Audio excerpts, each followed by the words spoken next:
Hey, Good Fox here. Today we got MUT Men episode 71.09, the pre-episode almost, but recorded post-episode. Does that make sense, Texas? It makes perfect sense. It's the pre-show to the actual show, but this show is better than the pre-show because we got MUT stuff. And this is called the MUT Man Podcast. I'm excited about it. Hell yeah. Brand new MUT news today. Is this the first MUT? Oh, we've had some leaks in the community. We've had some other random tidbits from Jake and other people online about some MUT news, but this is like the first blog about MUT itself. And yes, the first one dedicated to the game mode that makes them the most money. Exactly. And it only took them 15 days for the game comes out to drop it. Yeah, it's pretty. It's a tight time frame this year. I think on the MUT Men, like the very first part of it, we talk a lot about their marketing and we second guess everything they've done this offseason. Yeah. So we have. just wait for the regular show after this show, tacked on to the end of this, and you'll get all of that. All right. Yes. So cool. This MUT blog, and let's go through the music one first. I don't have a lot of opinions on this because I mute my TV when I play, but it seems like you were pretty pumped with the music choices they had this year. Well, I was looking at it, I was like, I don't want to talk about this because I don't really care about the music. Everybody mutes. Because if you do YouTube, you can't have music on the background, you're opening packs because copyright content, obviously. Yep. So you turn all this stuff off. But I guess if you just want to listen to this music over, it's a lot of hip-hop, which I think fits with Madden more so than the whole, we're going to add a bunch of random songs from different genres. Like, I feel like this should be probably a little bit more true to the people that are actually playing in the NFL, more so than just representing the entire populace, but a lot of good stuff on this that I can listen to on my computer still with headphones on.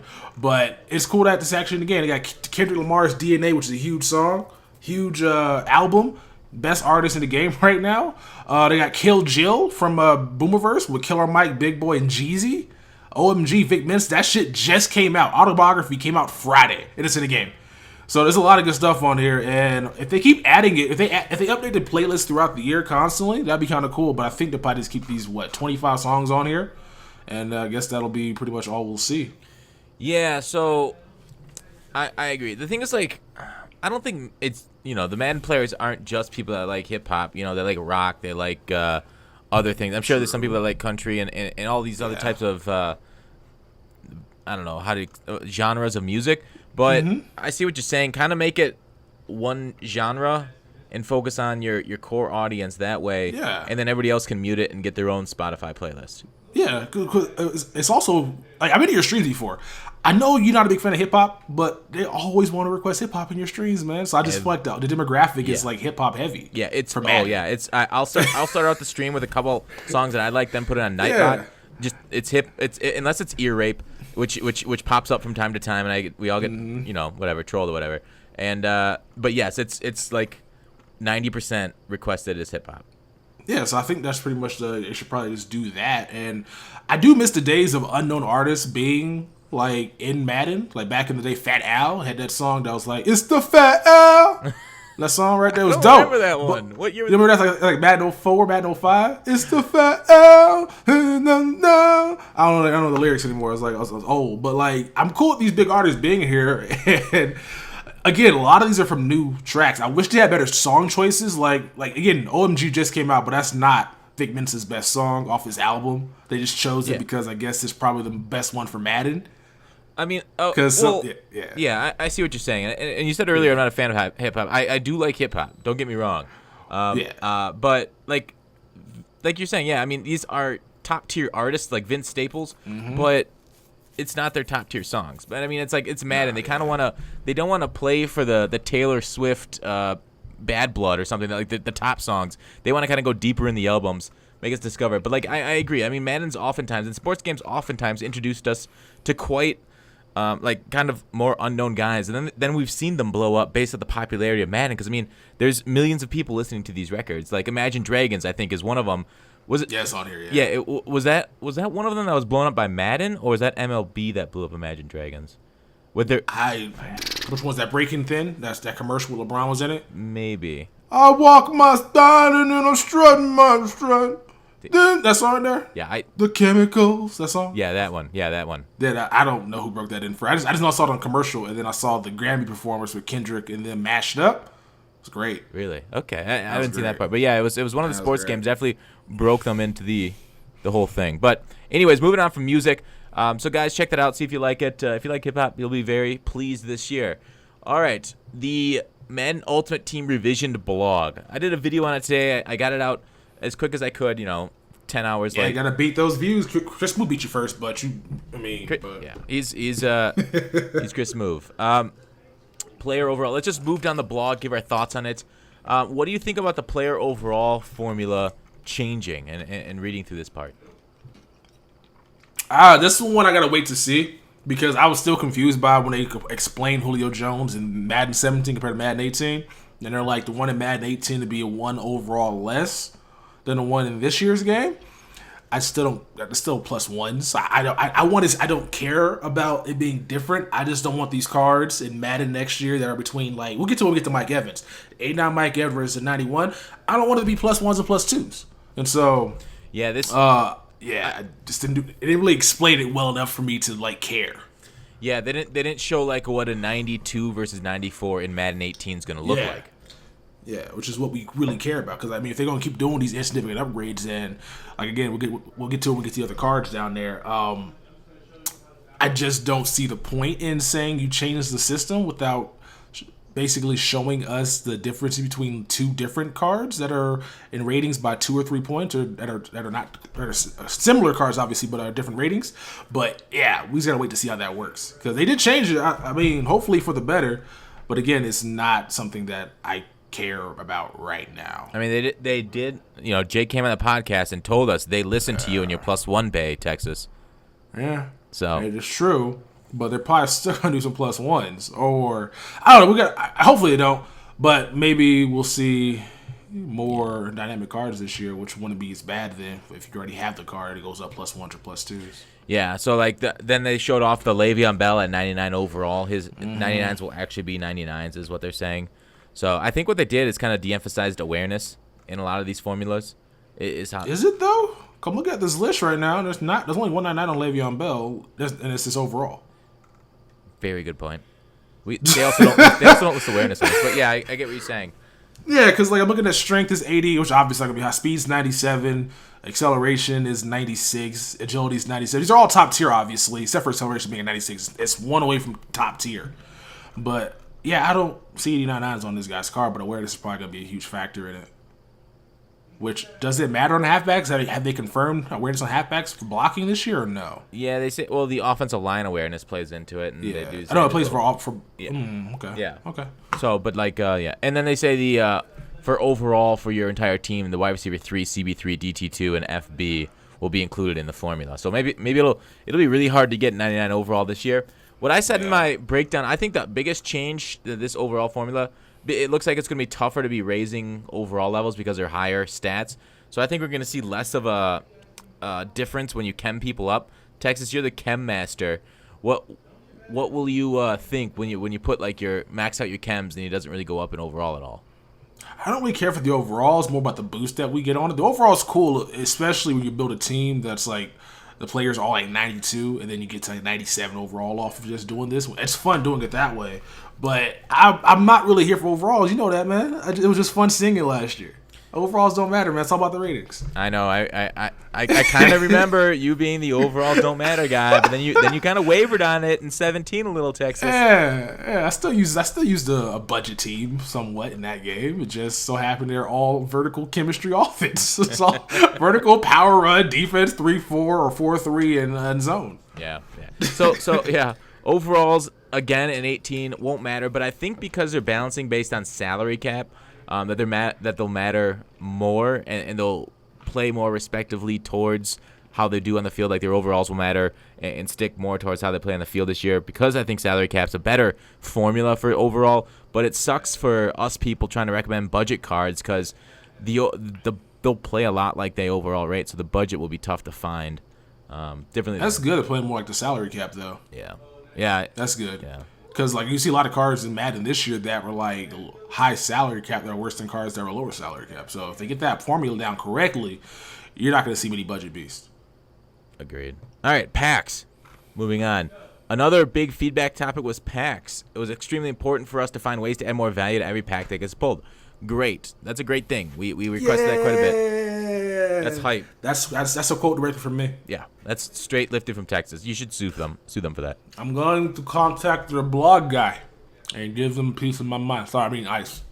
I thought you were doing a Godfather thing. Like, that's unprofessional too. I'm eating ice on a podcast. Yeah, I figured you were doing something where we'll send Luca Brasi there. He'll put a gun to his head and say either your signature's on the paper or your brains are.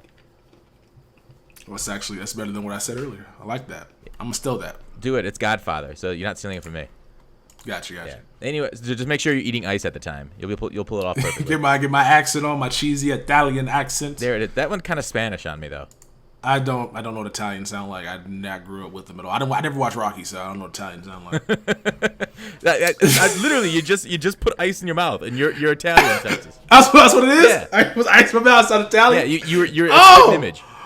Okay. Yeah. Cool. All right. So they removed coaches' uniforms, stadiums, and playbooks from packs. Is that a good thing or is that a bad thing, Texas? If they replace them with players, so instead of getting 10 items per pack, right now? It's what? It's about 10 items per pack in a pro pack right now, right? I think 11 with the MUT tip. So 11 right now, probably get a MUT tip next year or something other collectible next year. So if they replace, so we get 1 gold player, 2 silver, 3 bronze, so that is 6 players right there. If they replace the rest with players, and those players can be upgraded to obviously silver to gold and gold to elite, I think that'll be much better than just pulling team items. Especially team items now have more of a value when we get to it later on about the chemistries they'll add to your team. A specific theme team you're using now, unfortunately. But I think that is going to be much better if they replace those with players because we all want to pull players that we can put in sets. And the collectibles are pretty much, or stays there just because it's just pack filler at this point. Yeah. I mean, I think this is. But if this, what's up? Go ahead. No, Sorry. go on. What were you saying? Go ahead. I was gonna say, but if they just have 6 players in packs, I'm gonna be kind of mad. Yeah. And that's the thing. Like I said before, I think there's a value to having 10 items in packs because it kind of makes the pack opening feel more full. But I think at the end, of these 60 overall players, these silver players, are going to kind of fill it out, and a lot of these players are going to take the place of these cards. Like we saw with Ultimate Legends, these cards, these 84 overalls, these 82 overalls, are essentially just collectibles by a different name, but you can put them on the field. They are good budget players, so that is very cool about them. But removing these playbooks and stuff from the packs, they weren't the issue with packs. Like when we said we want more pack value, we don't want things removed from the pack because they did give value to the pack. So now you're making these things harder to get because of sets. So I don't know. In the end, I think it's cool that we get more concentrated packs, but the more concentrated packs were always like the game changer packs, and those were like fun to pull, yet they were over so quick. I felt unsatisfied, kind of like a lover of mine. Texas, what do you think? I don't know. I just gotta wait and see how this goes because with the value of the packs, stadiums and uniforms don't really go for anything unless there's a set in the game specifically for you to collect them for something of value. Yeah. And so they usually don't have much value. Like right now, you go pull some packs, and some weeks those stadiums are going for a lot. Was it a blockbuster event where the stadiums are going for like 1,000 coins a pop, or it's uniforms because of the set for the ticket? So sometimes they have value, but majority of the time they don't go for anything. You just put them in sets for badges, which then needed to be used for more badges for better sets. So I'm kind of glad they're kind of taking that out and just making you, if you want them specifically, collect certain cards to get them. And if they replace them with other cards in packs, I'm here for it. But if they just have 6 cards, it's going to be kind of small unless they decided to lower the cost of pro packs next year. Yeah, we'll see. We know that they're. What's up? They're not calling them pro packs. Yeah. Apparently, yeah. That's the one thing when they're just called some packs or whatever the fuck they're going to be called. Yeah, I speculated maybe core packs in my video. Yeah, core packs. All right. Yeah. Because they talk about core Mike Evans, and we'll get to that. All right, upgrades. Team tokens, which we get by trading in silver and gold players. There you can get upgrades to players by getting your tier 1 70 overall Mike Evans from the Bucks starter pack. Put your team token in there by collecting a certain amount of silver and gold players. You get the 75 overall Mike Evans. This is just one example. Tier 2, you can get some more team tokens in the 75 to make it 81. Tier 3, more team tokens. the 81 NAT Mike Evans, and the 89 core Mike Evans, which was the base elite, to make a 91 overall Mike Evans to start the game. That's NAT. NAT. Texas, what do you think about this? And should they make that 89 overall core elite Mike Evans? Should they disappear him from your binder, or I don't know. I don't love the NAT reward. What do you think? So I like the formula of this. So this is going to be the new take on Team Heroes. My guess is you can get these starter players anytime. We'll get to the Twitter discussion that Jake's having, answering questions about it. But he does mention that to get more starter players, you got to collect a team token to get 70 overall players. So you can do this for all teams. It's going to be 4. I think you mentioned 4 starters for each team that you can upgrade to. But I like the layout of it. I like the fact that you can basically grow your beast, as they said, which again still sounds like a dick enhancing pill. But yeah, I like this concept. But the only thing that I don't like about it is you go from an 89 overall Mike Evans to a 91. That's +2.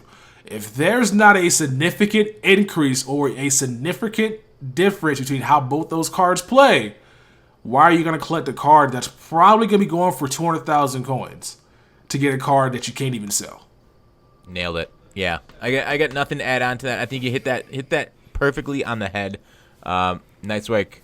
I really like the dick enhancing pearls part. Yeah, killed it. Took me. You caught me off for a loop. I was leaning back yesterday. And I was like, oh shit.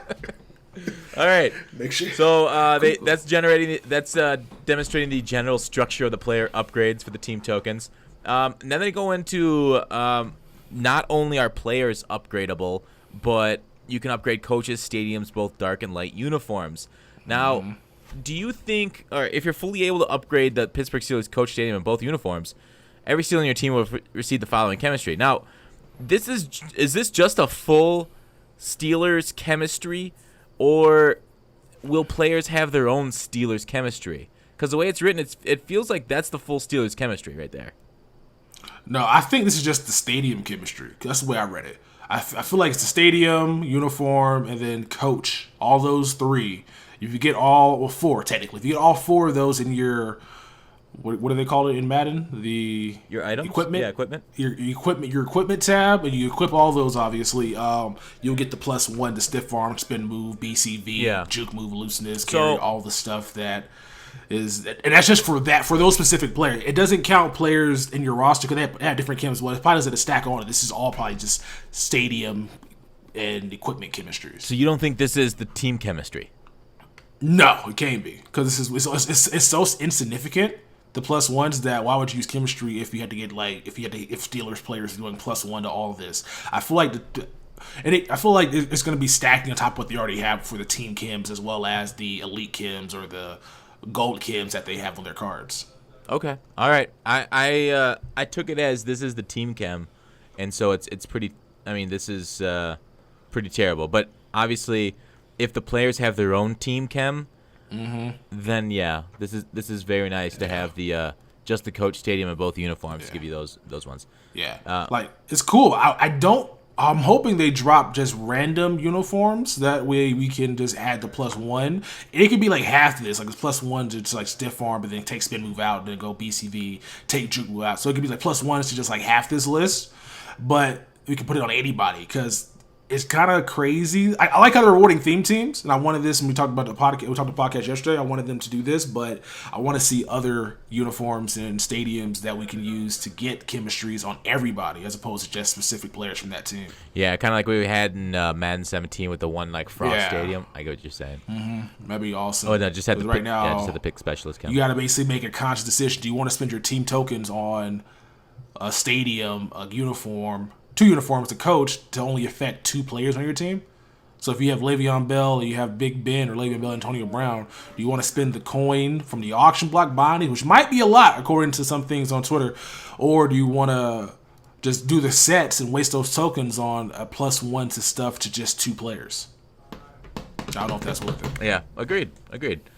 Moving on to adjustment to tiers. So silvers are going to be 60 to 69 overall, gold 70 to 79 overall, and elites 80 to 99 overall. Texas, give me your thoughts on those 3 breakdowns. I like it. I like it a lot. Only negative, again, is I wish there was a better tier from 90 to 99. Yeah. But I don't want to. We'll get to it again on Twitter. Something else is going to take place and basically give that illusion that it's going to be kind of like that. Okay. But there's no bronzes on this list, obviously. We all expected bronze, silver, gold, and elites, and the same rating, basically 85 being minimum. But they changed it up completely. Elites now going to be 80 overall, which means that a lot of us on day one when we get our free NAT elites are going to be pulling 80 overall elites. Crazy, huh? Yeah, but it's funny too because that means a lot of teams are going to have elite players. They have to. There's probably going to be 1 or 2 or 3 for every single team at this point. Oh yeah. Oh, every single team is going to have it. Like Jacksonville last year was the only one that didn't have a base elite, I think, and every single one's going to have one now. Yeah, so this is going to be interesting, which means guys saying Kirk Cousins is not an elite, eat a dick because he's elite, according to Madden. Same thing with Joe Flacco. Flacco will probably be 79 overall, just trolling the entire time. Yeah. But, yeah, this is pretty cool, though. Silver is basically our bronze now. Gold are basically silver and gold. And I guess elites are just gold and elite now. So it should be good. It should be good. Yeah, no, I completely agree with you on the 90 to 99 range. But we'll get to the Twitter. I'm excited. I haven't read all of Jake's tweets yet, but we will get to him. He's been tweeting like a madman during this podcast. So he's got 11 new ones for us that we're going to get to that we're going to see question and answer session. Hyping it up, man. Total hype. So, yeah, getting rid of the bronzes. There won't be pullable bronze. Oh, wait. That's in the Twitter part. That's one I saw. All right, we'll get to that in a little bit. Adjustment to trade block is the last thing in the blog. I guess what's your thoughts on it? Maybe I can give mine first, and then you can, counterpoint or whatever you think. And I said this in the video today. I feel like I keep saying that. I don't like it. I think they're taking away a big portion of their game with the trade block removal. And it's not like they can't see the trades that are being made. Like, how do they tell a nefarious coin deal from one that's not a coin deal? They ban the person, they make them provide proof that it wasn't a coin deal. So why don't they do the same thing for the trade block? Like, what's their issue? Like, if they see an account, there's 2 accounts in the same Xbox, and they realize it's just like a person trading from one farm to another, or if they ban the person, they show it's an MHC deal. Like, I don't understand how that's any different than banning people for coins. And why is this? It seems like a cop-out to say the trade block is screwing us over when the auction house isn't changing at all, and that screws you over just the same. Texas, what are your thoughts on the trade block? This is kind of weird because I didn't think that they would full out go the direction of you trade something to somebody else's account or from a farm account to your main account, it'll be NAT, but the card will still be tradable. So apparently you can trade the card as many times as you want to. It just won't be auctionable. Yeah. And if it gets back to original owner, it'll be auctionable. I don't know how they got that technology, but I feel like something's going to be flawed with that when it actually happens in practice. But they really do not like farming because I don't think this is coin transactions. Because I have moved coins in the past, and people do not want players; they want coins. I don't know why that is. They much rather risk the option of getting their account banned or blocked from EA because it's much easier just to get the coins than to say what specific players you want to get or just pull with packs. So this is something that I'm not really upset about it. But if you're farming, you can't farm next year. What it looks like. If you do want to farm, you're gonna have to make sure you get a card you don't mind collecting, because that's pretty much what the use is gonna be for that item you trade over to your main account. Yeah. Otherwise, you have to do the whole coin transfer there too. Yeah. So sell the card and then transfer the coins, which still can get you caught because it looks like a coin transaction. Yeah. You're still losing 10% on that. So nerf the farm accounts 10% with this adjustment to trade block. And then, hey, what do you think about people having specific giveaway accounts? Like, should they whitelist some people in the community to do giveaway accounts, and then back to like trading cards around and tracking them to different accounts? I mean, that's weird that we don't have stats in Madden yet they can track that. I don't want to make anybody mad, but I feel like channels built solely on that should probably just stop. Because for one, they're also basically getting free content from these people. Yeah. To give away, which is nothing wrong with that, obviously, but then they're selling the card, using to build their MUT team up, and I feel like those accounts probably are not doing it from the goodness of their heart, but doing it because it benefits them as well. I mean, that's that's why everything. This is a capitalist society. Yeah. Everything is done that way. Yeah, but I like altruism. Yeah, that's the word. If UNICEF got into the MUT game, then maybe they'd do it for altruistic purposes. But like I'm a bigger fan of Salvation Army than I am of Goodwill because they don't take as much money. I'm a big fan of Costco compared to Sam's Club because Costco owner only makes $200,000 a year. Like a lot of these guys do this because they see it as a way to basically play MUT for free by giving back a little. So they probably are going to whitelist certain accounts, but if they don't, I'm not going to be mad at them for not doing that. Yeah. I mean, they call okay. That's a whole different discussion itself. These giveaway streamers, they're not really doing giveaways. It's more of a lottery streamer, because you get better odds. Sub to me for extra odds, baby. Pay me $5. Woo! That's exactly what I was going to say. Took the words straight out of my mouth. Texas, you're in my head, man. You're in my head. But yeah, no. So like, great minds. But man, still, I mean, they built their channel on this, and people built their channel on like pack openings. It's a similar thing. Like, they're building the channel off Madden. Like every YouTuber here in this Madden community has built it off Madden, and now Madden is nerfing or taking away one channel's way of growing and building itself and marketing itself. It feels like the rest of us don't care, but it does feel unfair to those people that have really become those giveaway streamers, like the Cougar Robs, the Raw Dog. So I feel bad for them, but hopefully they can adjust into 18 or get a whitelisted account. Whitelist or just give coins out directly, or hey, give money that you get from those guys back. But not ain't doing that. Yeah, that's true. I guess they could do gift cards. They're going to give away the free stuff they get, which doesn't cost them anything. Nothing. It's no shade at those guys at all. I know some of these guys are doing this like because they're really nice, but the ones I'm mad about are the ones that are forcing people to subscribe, and donate money and send cheers for extra stuff. I'm like, that shouldn't be allowed. Yeah, that's why I said it's more of a lottery at that point than a giveaway. Yeah. All right, moving on to Jake's Twitter account. All right, so we're gonna start back about an hour ago. Looks like he started with some tweets. It was a crazy day. All right, moving on for that one. All right, core is the Madden equivalent to what base has been in the past. So yeah, core elites are the same as base elites. He says. The goats are. Do they just wait? Do they just go to a thesaurus and look at like the word similar? Cause they like changing names up. It went from chemistry to style back to chemistry, and then now it go from base elite to core. Like what? Like why do we keep changing verbiage? It's their way of pulling the wool over our eyes to show that we're not playing the same game year to year.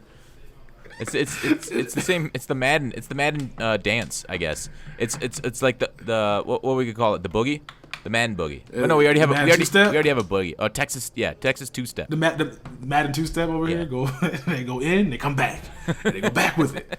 Like what are we doing? Yeah. So core is now the new term for base. So anything you pull that's from launch is a core gold, core silver, core elite.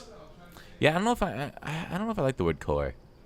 I don't either. Well, we don't like it now. We like it like a month from now. Yeah. Or maybe next year when they drop base back. Oh, my core is cool. Yeah. What happened to our core? What the hell? I like that hardcore, soft core.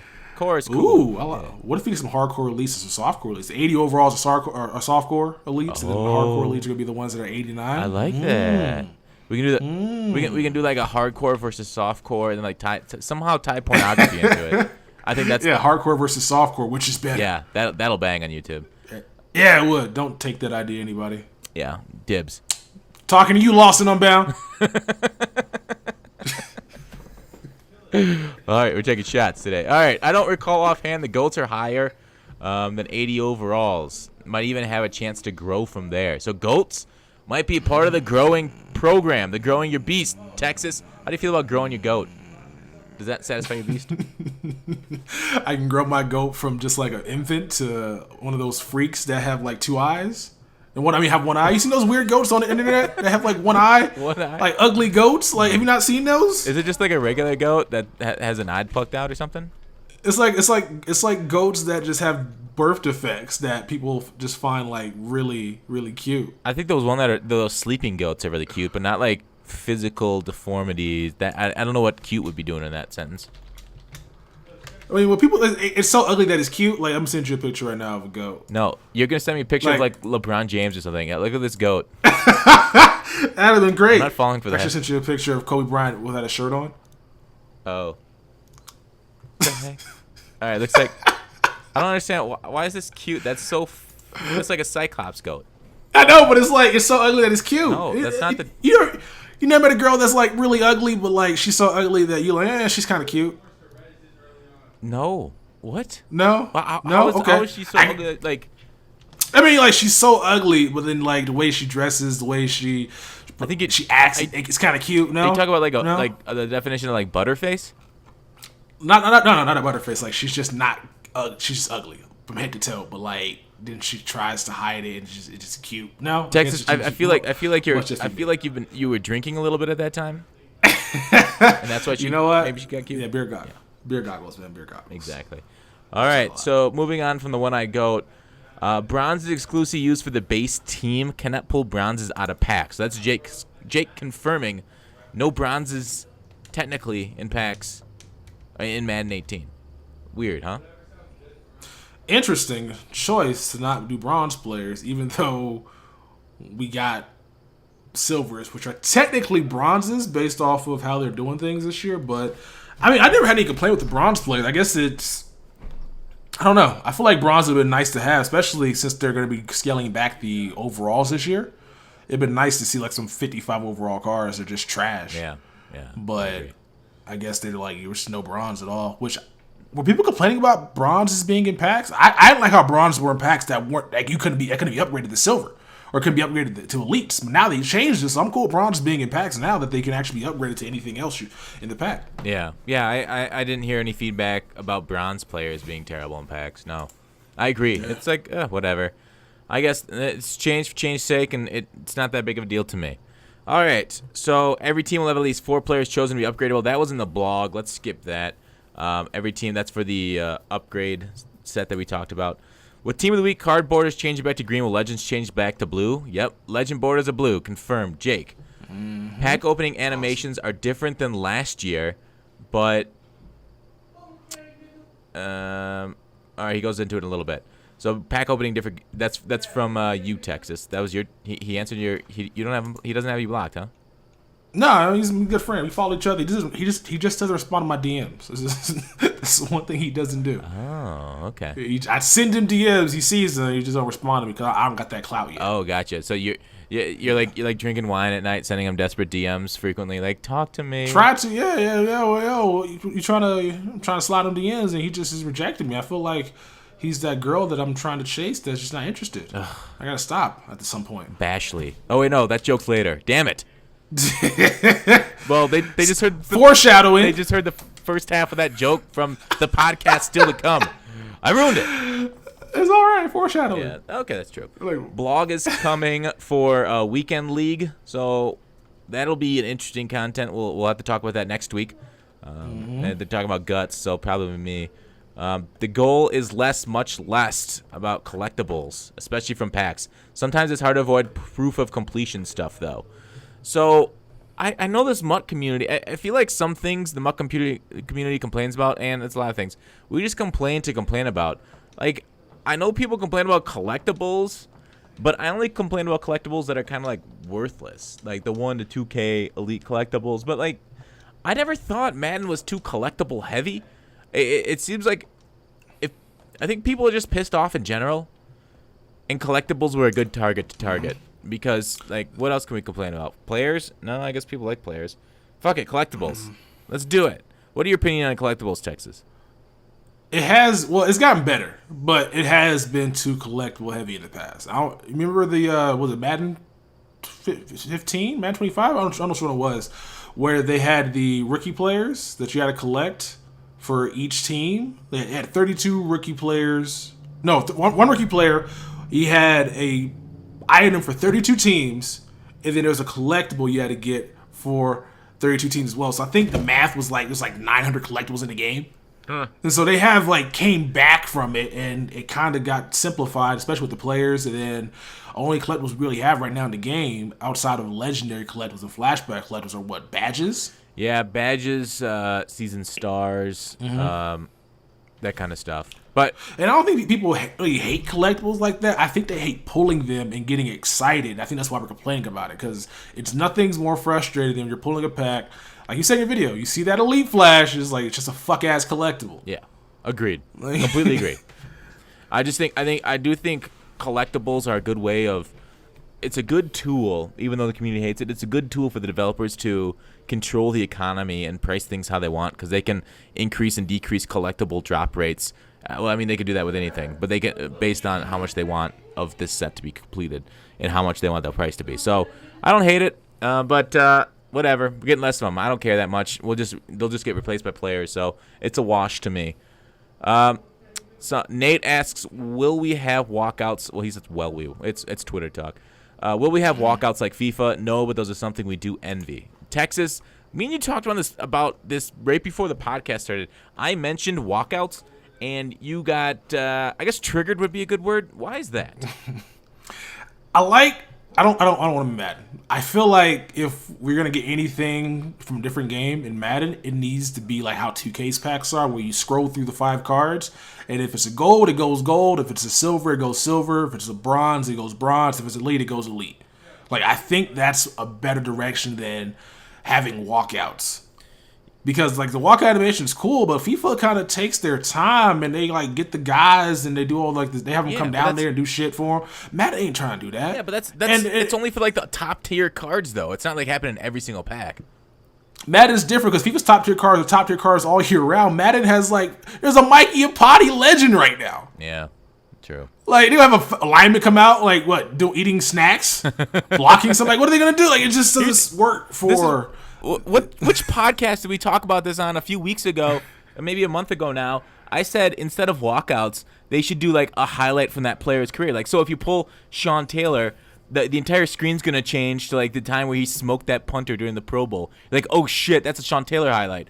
And then I just fucking pulled Ultimate Legend Sean Taylor, Ultimate Ticket Sean Taylor. Holy shit. And then you just get hyped based on that whole animation. So when you see the whole screen change, you're like, "Oh shit, what just happened?" And then instead of having because that'd be similar to walkouts but different, so it's not a complete change and steal from it. That's my opinion. So it'd be kind of cool too to see actual footage of these crazy guys in the game. But I know it's EA. I know they'll somehow screw it up, and then that Sean Taylor highlight, you just go over the pack and it's just a collectible. Because they'll somehow program all of it because they we can't control it. But if they just do the 2K thing, that'd be dope. I just want to be able to scroll through the pack. If it's all silver, just hit reveal all, go to the next one. Yeah. That's all I want to be able to do. Yeah. All right. Fair enough. Moving on. Do you have the option out of the 14 players to upgrade, or you can upgrade all 4 possible players? Each player has their own set. We created something we call nested sets. How to describe it allows us to organize sets much cleaner. I'm guessing there's going to be a team set under these upgradable players, and then you'll be able to click on certain players in those upgrades. So we'll see what they have with the nested sets. It's probably going to be like those Windows command where you click on the button and it drops down. I'm guessing it's along the same lines, but it could be completely different. I thought it was going to be so he said nested sets. I thought it was going to be for Buccaneers. You go inside a Buccaneers set, and there's 4 players. You click on which one you want to do. Yeah. And so if you do Mike Evans, you go to the Mike Evans set, and then you basically complete that set, and then you back out, and it says 1 out of 4. That's for that team set. I think that's what they're going to do. Nest. When they said nest, I'm thinking of nesting dolls. That's immediately what I thought of. I think you explained it a lot better than I did. But yeah, that's generally what we're both thinking. Yeah. Of. Yeah. Okay, cool, because that makes sense. Yeah. See, you got the smart guys understand you, computer talk, and I got the dumb guys who nesting eggs. Yeah, baby. Russian nesting dolls. I know what's talking about. Yeah. I can relate to that. Oh yeah, Texas. You're gonna be a computer guy here pretty soon. Hopefully, you're getting into it. All right. Hey, Jake Stein, I'm super late, but will we be able to still purchase team items off the block? Yes, I would anticipate they cost more than any other MUT though. So what I was talking about, the downside of removing playbooks and coaches and stuff from packs, Jake just said on Twitter that they're going to be fucking expensive. All right. These are auctionable, though. It'd be kind of annoying if you complete it with a team token that takes silver and gold cards from that specific team, and they're NAT. Yeah. Wait. What? They're going to be NAT? The team cards? No. At least they're not. Yeah, that's true. Because that'd be expensive as hell to collect those cards just for nothing. Unless we get a lot of silver and bronze, gold cards out of packs next year because of the 10 items per pro pack potentially. Yeah, it's gonna be an interesting balance because some gold cards will be expensive and some teams might not have as many. Like some of the top end teams might not have as many gold or I don't know. Like with Team Heroes, there were some silver sets that were just ridiculously priced because, well, was it Seattle only had a couple silvers? And so they were always pretty highly priced. A couple of silvers and a bunch of high-tier gold. Yeah. Like, all their gold is like 82 or higher. It's like Jimmy Graham, KJ Wright, Bobby Wagner. Just really expensive. Then the other ones were 74 overall golds, which were rare to pull. So they kind of like had a no balance in the middle there. Yeah, so we're going to see that again. That's a good auction house tip to look for those teams with the highest golds. And then they're going to be – because golds are expensive at the start of the game, up to like 20 to 30K for some of the top-end golds. Like the DRCs, the fast corners. All right. Xerxes asks, Xerxes, a YouTuber, you can go ahead and look him up there. How do you get the 70 overall cars to start the upgrade sets if you want to do more than just one? The Evans upgrade set that we talked about earlier, there's a set that allows you to choose any of the 31 other teams to get those players too, so you can get into the set. I think he elaborates on that more later.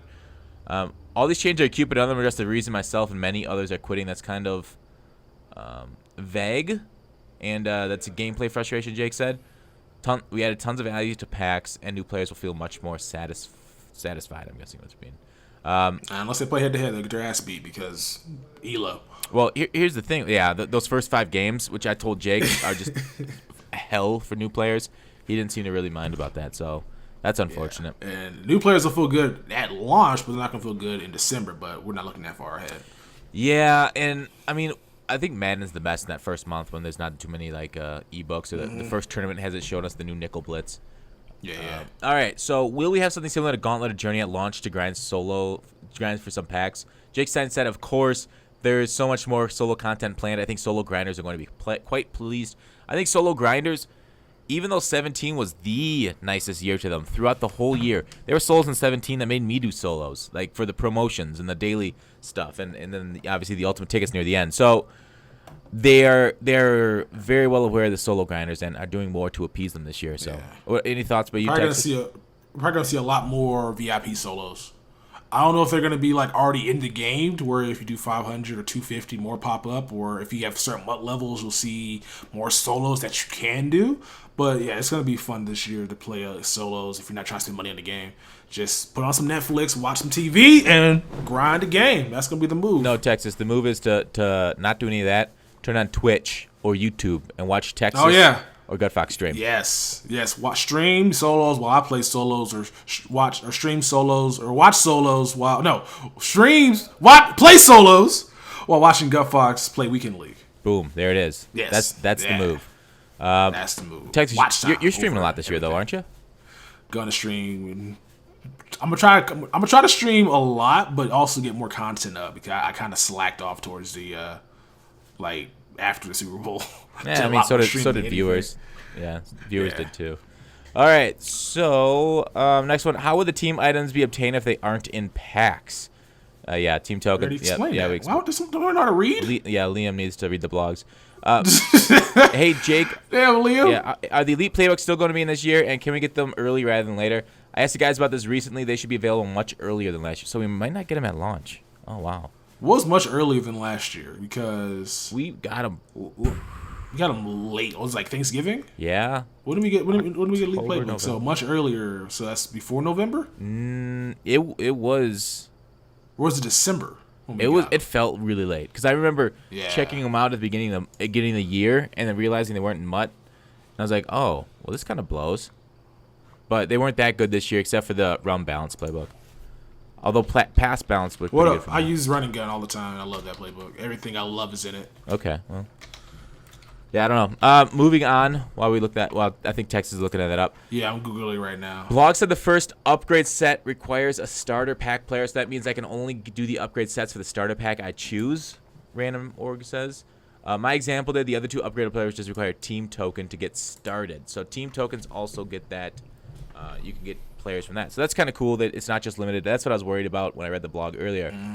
Why did you choose? All right, so go on. Premium Playbooks got in the game November 23rd. Oh yeah, so that's hopefully we get it much earlier than that. 3 months. That's crazy. 3 months after launch. Yeah, that's too late. And like I said, I think I said this in a podcast. I hope they do DLC for Playbooks later in the year, like maybe January, February. They add new plays and playbooks into the game to kind of like spice up the meta. Oh no, shit! I talked about that on the Rex podcast. Ooh. Yeah.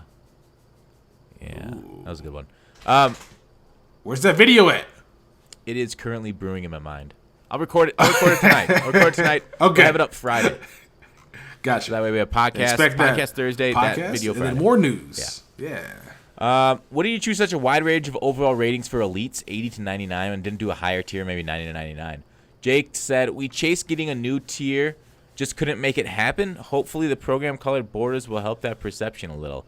That's a terrible answer. Texas? They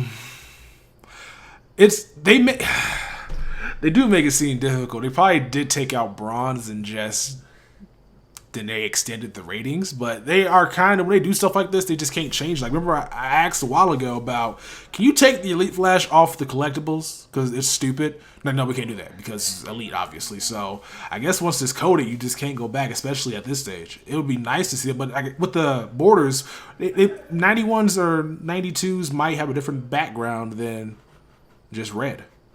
Maybe like a brighter red, maybe, or a darker red, maybe look a little bit different than the actual base elites or the core elites that we're getting. Texas, which will help the board. I'm just trying to figure. Don't get your hopes up.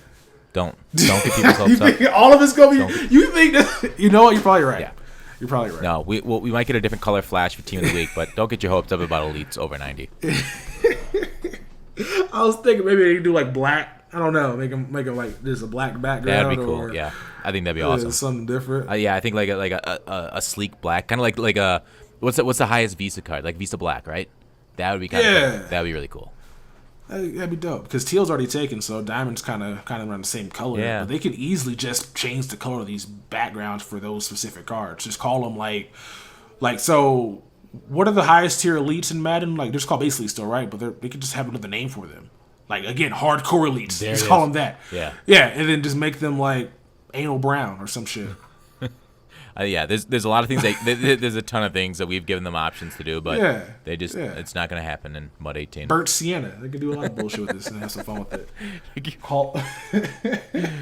You're giving a lot of good descriptive words there. You know much more about the English language than I do. I mean, I try to perfect it, but it rejects me at times. It curves you in the DMs like Jake? Yeah. Often. Oh, darn it. I hate when that happens. Will we be able to get all 4 of our teams upgradable players, or do we have to choose one as Bubby? Again, people do not know how to read! Yeah, each one has their own set. The more guys we have in there, the more value continues to get added to packs. Do them all if you want. Next question. Will we ever see a practice mode in MUT? Wait. Oh, what's up? Wait. Don't do them all. You waste so many coins doing them all. Yeah. Unless some of them are like worth doing, where it's like an 80 overall elite for 86. They're like, okay, do it. But if it's like 89 to 91, don't be out here doing that. Don't do the Mike Evans. Unless do the lesser. Yeah, do the James unless Winston. it's like a significant upgrade. Like, unless like the Mike Evans at 91 has that 90 catch threshold where he's not dropping open passes. Agree. Yeah, and definitely that's something to really pay attention to. Like we haven't talked about that in a while. Those thresholds. For sure on these card stats. All right. Next question. Will we ever see a practice mode in MUT? By the way, all the additions and improvements are looking great. I can only get myself in trouble for answering questions like this. Yes, I do think we will. Wow. But I have no idea when that time will come. Texas. That's a bold statement by Jake. What do you think about it? We're not getting that. Usually, here's it. Developers never answer questions on things to come. And he says, I can only get myself in trouble for answering questions like this. Yes, I do think we will have practice mode for MUT, but he doesn't know when that time will come. I mean, it's MUT keeps expanding, eventually we'll get one. We don't know when we'll get one. I would have been working on practice mode for MUT for the past 4 years as opposed to working on long shot, but that's just me. Yeah. Because we've been cramming for a practice mode MUT for a while, but I guess hopefully that's something they're working on for next year's Madden at least. It'd be cool just to lab with friends, because that's all you got to do now. If you want to actually practice, you got to go lab with a friend and play a friend. And so that's all we have for right now. Yeah, for the MUT, if you're using your MUT squads, yeah. All right, Casual RG asks, will we get a gauntlet this year like we got last year? Jake Stein says yes, plus a fresh take on it. Texas, what's that fresh take? Is the gauntlet that the Gronkowski and Chet Bailey thing? Or is the gauntlet, I don't know how this is going to go, because I feel like this is going to be something tied in with MUT levels. I could see that, yeah. I feel like something that, like, if you like whatever level you are, or rewards you start getting on it, or some shit like that, or something along those lines. But we'll get one. Maybe better rewards than that garbage ass Nikovic and the Julius Peppers. Yeah, those were and the Phillip Rivers. But I remember those were pretty easy though, weren't they? The Julius Peppers one. They were easy, but there's just not a good reward though. Sure. Like, for like solo, I'm gonna get a card that's going for 10,000 coins. I'd rather have an NAT that's like 92 or higher. Yeah, the thing is, like, if they make cards sellable from solos, they're gonna be very cheap, and they're gonna crash that. Yeah, which I'm fine with if they're hard to get, like the Antonio Brown with their chemistry game. If it's just regular solos, make them NAT, but also players that we'll use for a while. Yeah, I think Joe Hayden was. Go ahead. Sorry. Oh, I think you're like, you nailed it basically on the mark. The Antonio Brown and Jadeveon Clowney chemistry solos. They were hard to do, but I don't know. People don't like gated solos like that, though. What do you think about that? Oh, tell me you dick. That's what they're supposed to like. That's what I like when stuff is hard to get done, and it goes into other sets in the future. Like it's fun when you have to work with your friends to get this chemistry unlocked, or if you have to do this to get this item. I like stuff like that. It's like quests in video games. You can't just expect things to go from point A to point B. You got to go from point A then go to Z all of a sudden, and then backtrack to A to go to B. Like, I'm cool with that. I like games that are kind of right in a roundabout way get you to what you need to do, but you got to do other stuff to get the main objective done. I do agree, and Madden's never really done that. It's just like consecutive solos. So when Jake says plus a fresh take on it, that would be kind of cool if they did some sort of I don't know, like point A to point Z, like you say, type thing, or like, MLB has their conquest map where you basically play Risk on a map and then grind solos in order to beat the computer and take over the map. So if Madden had a fresh take like that, where you get to like adventure, maybe they shove an entire World of Warcraft inside the Madden game, and then you got to beat World of Warcraft in order to unlock these solos. That would be fresh. Yeah. You gotta play a game of Clue, figure out who the murderer is. Boom, there it is. Before you can unlock these solos. I like this even better. You gotta play a game of MUT Battleship against Texas. That'd be. You gotta pay me for that. Yeah, of course. Of course, but if anybody wants... you wanna play? It'd be such a queue, bruh. Such a queue. I just put my ships in the same spot. Just blow my ships up. All right, I'm just blow it up. Oh, Texas. It's such a bummer. After like the 7th game, I'm done playing this. All right. Well, maybe it could be a random game. Maybe we can mix in like bingo with Vic or something. Yeah, it'd be kind of cool if we just start involving content creators and having them like give you access, like the troll on the bridge. Exactly. That you have to get past. The dungeon master. I love it. Okay, so moving on. Any new chems added to this year? Chems deserve their own blog, but higher overview. You will see less chems this year than 17. What do you think about that, Texas? Less of them. Well, is it less, or we will see... He says less chems this year than 17. I wonder what chems they're going to get rid of. I wonder if we'll get rid of like some of the bull, like... I think when he says less chems, we'll probably see less promo chems. Yeah. I think we'll probably still see the same amount of chems we got this year with the 2 cards, with the elite chems. It might be different names for Edge Protector or Pass Rusher, but I think we'll see the same chems we got this year, different names obviously since they like rebranding stuff. Yeah. And then we'll just see the away, what do you call it? The promo chems will still be on the card, my guess would be. Yeah. But it won't just be like, it won't take up a chemistry spot. Yeah, just like the team chems, like we talked about earlier. Mm-hmm. It'll just be automatic. Well, Texas, for that promo. If you listen to your leaks and your Gut Fox leak video, I did say there are new chems this year. and they are rebranded. And I think I said even some of the names of them. I don't recall what they are, so I don't even listen to Gut Fox. But yeah, they are essentially renamed Madden 17 chems, but probably I think some of the more popular ones, the ones that people actually used. Gotcha. All right, okay, that's gonna be fun then. It's gonna be fun. I'm really hoping that if we do get a chem blog, we get to see all the chems, so we start building our hit team in our head right now. Yeah. I feel like the best one for lineman obviously might be awareness, since that might be how you pick out some of those blitzes, and then hopefully we find ones with speed, because that's going to be the second most popular, I would think, next year. Speed's good. That +1 speed boost. Yeah, speed's always number one in my book, even above awareness. Tech Raj, another YouTuber, check his channel out. Shout out to Tech. Will Color Rush uniforms be in the game this year? Jake says yes, so that's pretty hype. What do you think, Texas?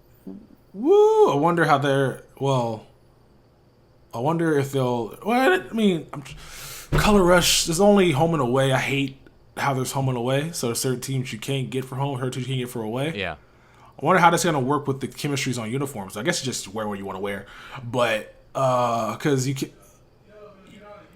I think that might be something I'm not gonna be doing. That +1s. I feel like you just wear what the fuck you want to wear. That's cool. I'm cool with it. Me too. Yeah, I'm not a big uniform guy. Yeah. All right. Moving on. Wow, this is an entire podcast before the podcast, isn't it? Yeah. This is we could upload 2 podcasts. Pretty crazy. All right. So, what's the next one? Someone said there's gonna be solos in the first hour of MUT 18. Was that true? Taken out of context. Oh, you missed one. Oh, did I? Yeah, right below that one. Oh, sorry. I was looking. I got a message. I was looking at the message. I just skipped over it. All good. All right. Highest overall card pullable at launch. Jake says 91 or 92. So that's pretty consistent with what we saw in Madden 17. Mm-hmm. What do you think, Texas? Yep, any issues? My guess is, no, I'm cool with it. But I wonder if so would there be base elites higher than legends, or would there be legends higher than base elites or core elites? Because I know legend event, you said Warren Moon was one of them. Yeah, I would assume they're about the same level, right? Like J.J. Watt and Tom Brady probably gonna be like 91, 92, right? More than likely, I would think. And then if Warren Moon and the others are gonna be like 92 and 91 too, right? Also, think about this: if Tom Brady's pullable at 92, we'll say, will the MUT Master be 95 then? It has to be based on 17. Based on 17, but I wonder if Tom Brady's like a 90, because that's a 95 +5 rating. I wonder if they're going to factor that into it. Probably not, though. Yeah. Probably not. Yeah, I think that's I would assume they're going to do 95 again. They seemed fine with it. Nobody complained about it, even though we should have in 17, not getting a 99 from MUT Master. Unless they just don't do Master Set at all. What are the chances we don't have a MUT Master Set at all? I don't think. Well, they can have one. They can just do it later. They can add it later. I mean, they did. If you keep reading up, somebody did mention it. But it's a master set in the game. Well, but if they do like what they did in MLB, where you could get that Ken Griffey for like 3 months. Yeah, that'd be kind of cool. Where it's just like everything you're doing is a larger collection in order to get the MasterCard and make them 99, but you won't get them till like November. That wouldn't be bad at all.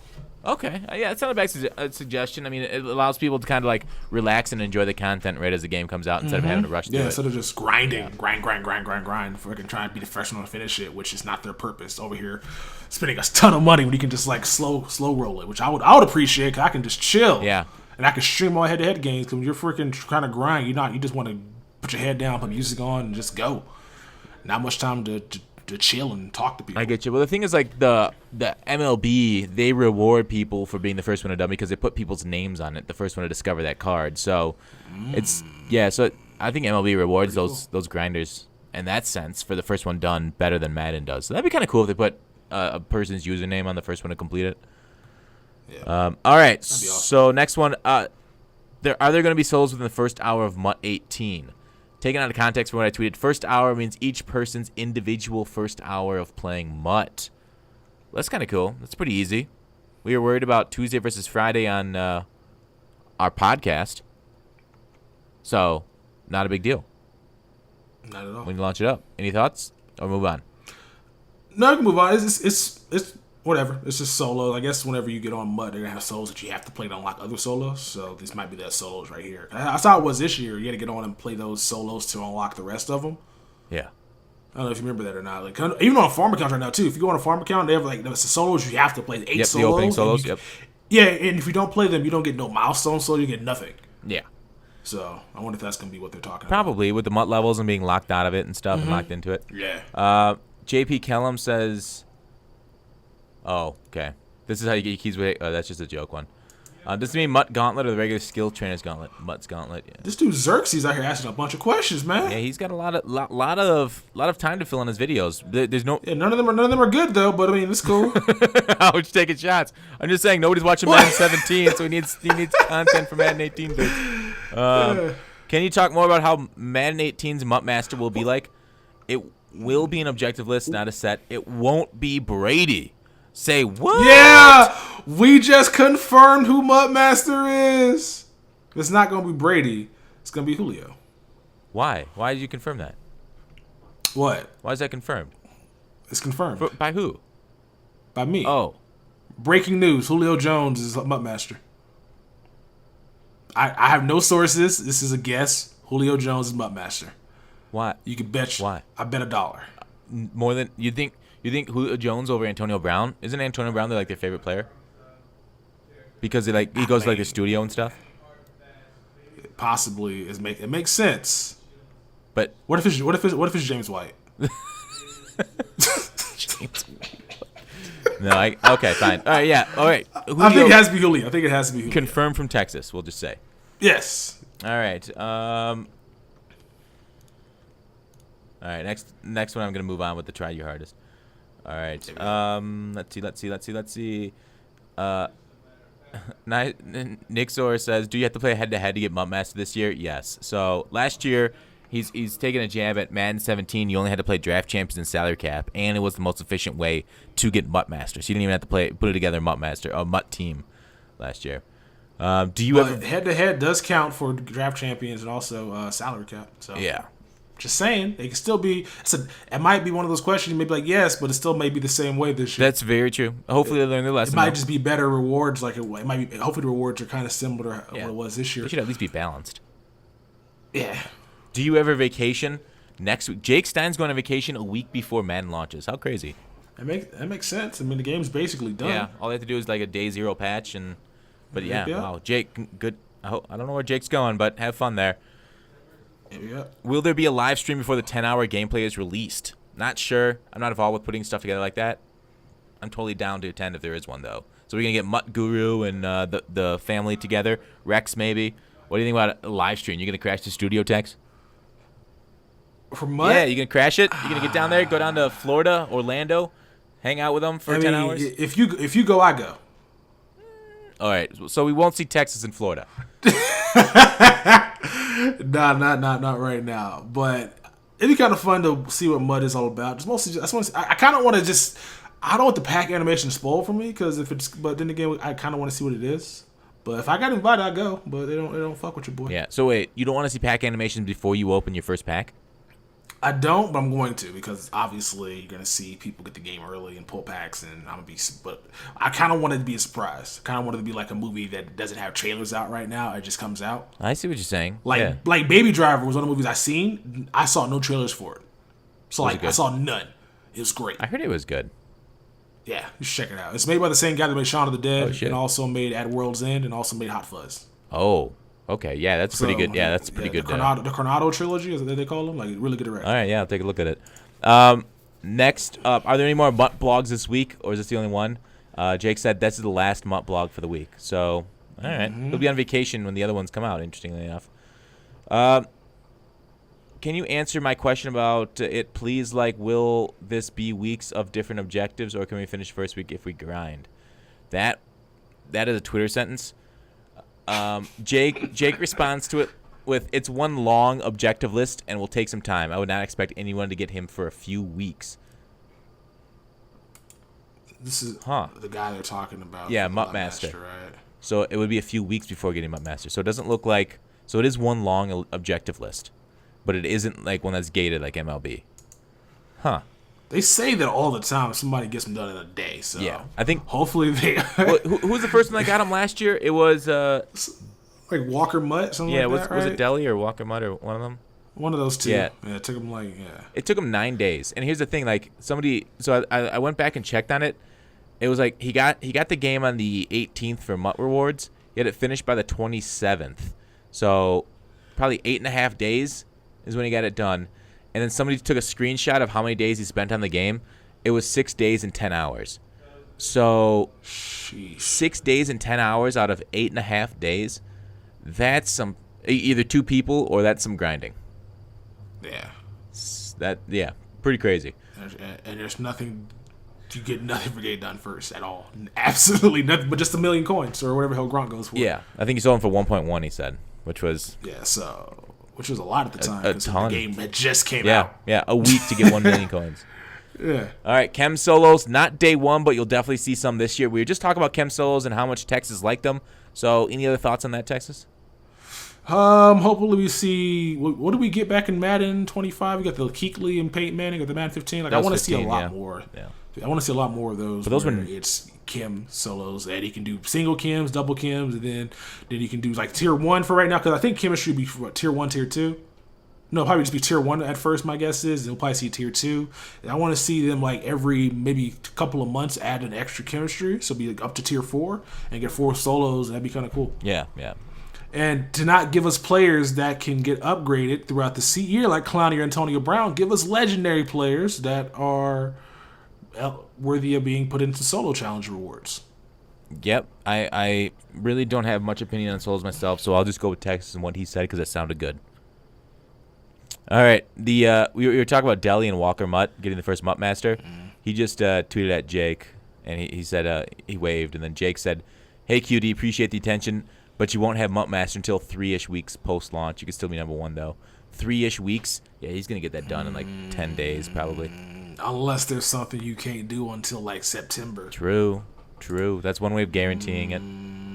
Because the game comes out 17th. So if you start your grinding on the 17th, gets it on 22nd. 3 weeks from that is September. So if it's like some sets you got to do in September, some solos you got to do in September, then yeah, okay. If you want to eject the thing less left on his list, it's just not out yet. No, yeah, I could see that. I think we'll see though. I think they always underrate the grind of the gamers. I feel like. All right. In regards to ratings and the direct effect on gameplay, will we be able to discern 78 overall player more from an 85 overall player? The answer is a resounding yes, says Jake. We talked about that earlier. Let's just move on. And then Jake says, all right, everyone, I've probably said more than I should have tonight, but felt bad for not getting around earlier. Have a good night. All right, that's it. All right. So is that the end of the first half of this podcast, Texas? That is going to be the end of the first half podcast. Hope you guys enjoyed this one. The next part should I split it into two and make it like 71 and 72 or 71A, 71B? Or what should I do for these podcasts? Well, this one could just probably be over. This one could just be MUT, and then the other one could just be the blog. Since this one is a little, it's like what, an hour long right now. We should probably split them up. Yeah, this one's an hour and the other one's an hour 20. Yeah. 71A, 71B. And then this one's MUT, and then just do like a disclaimer and another one that for both of them. Check out the other podcast, blah blah blah. You know what to do. You know how to tell people where to go. Yeah, but like with iTunes, people that are listening to this, they're gonna be confused because there's not gonna be anywhere to go in the YouTube links or anything like that. But whatever.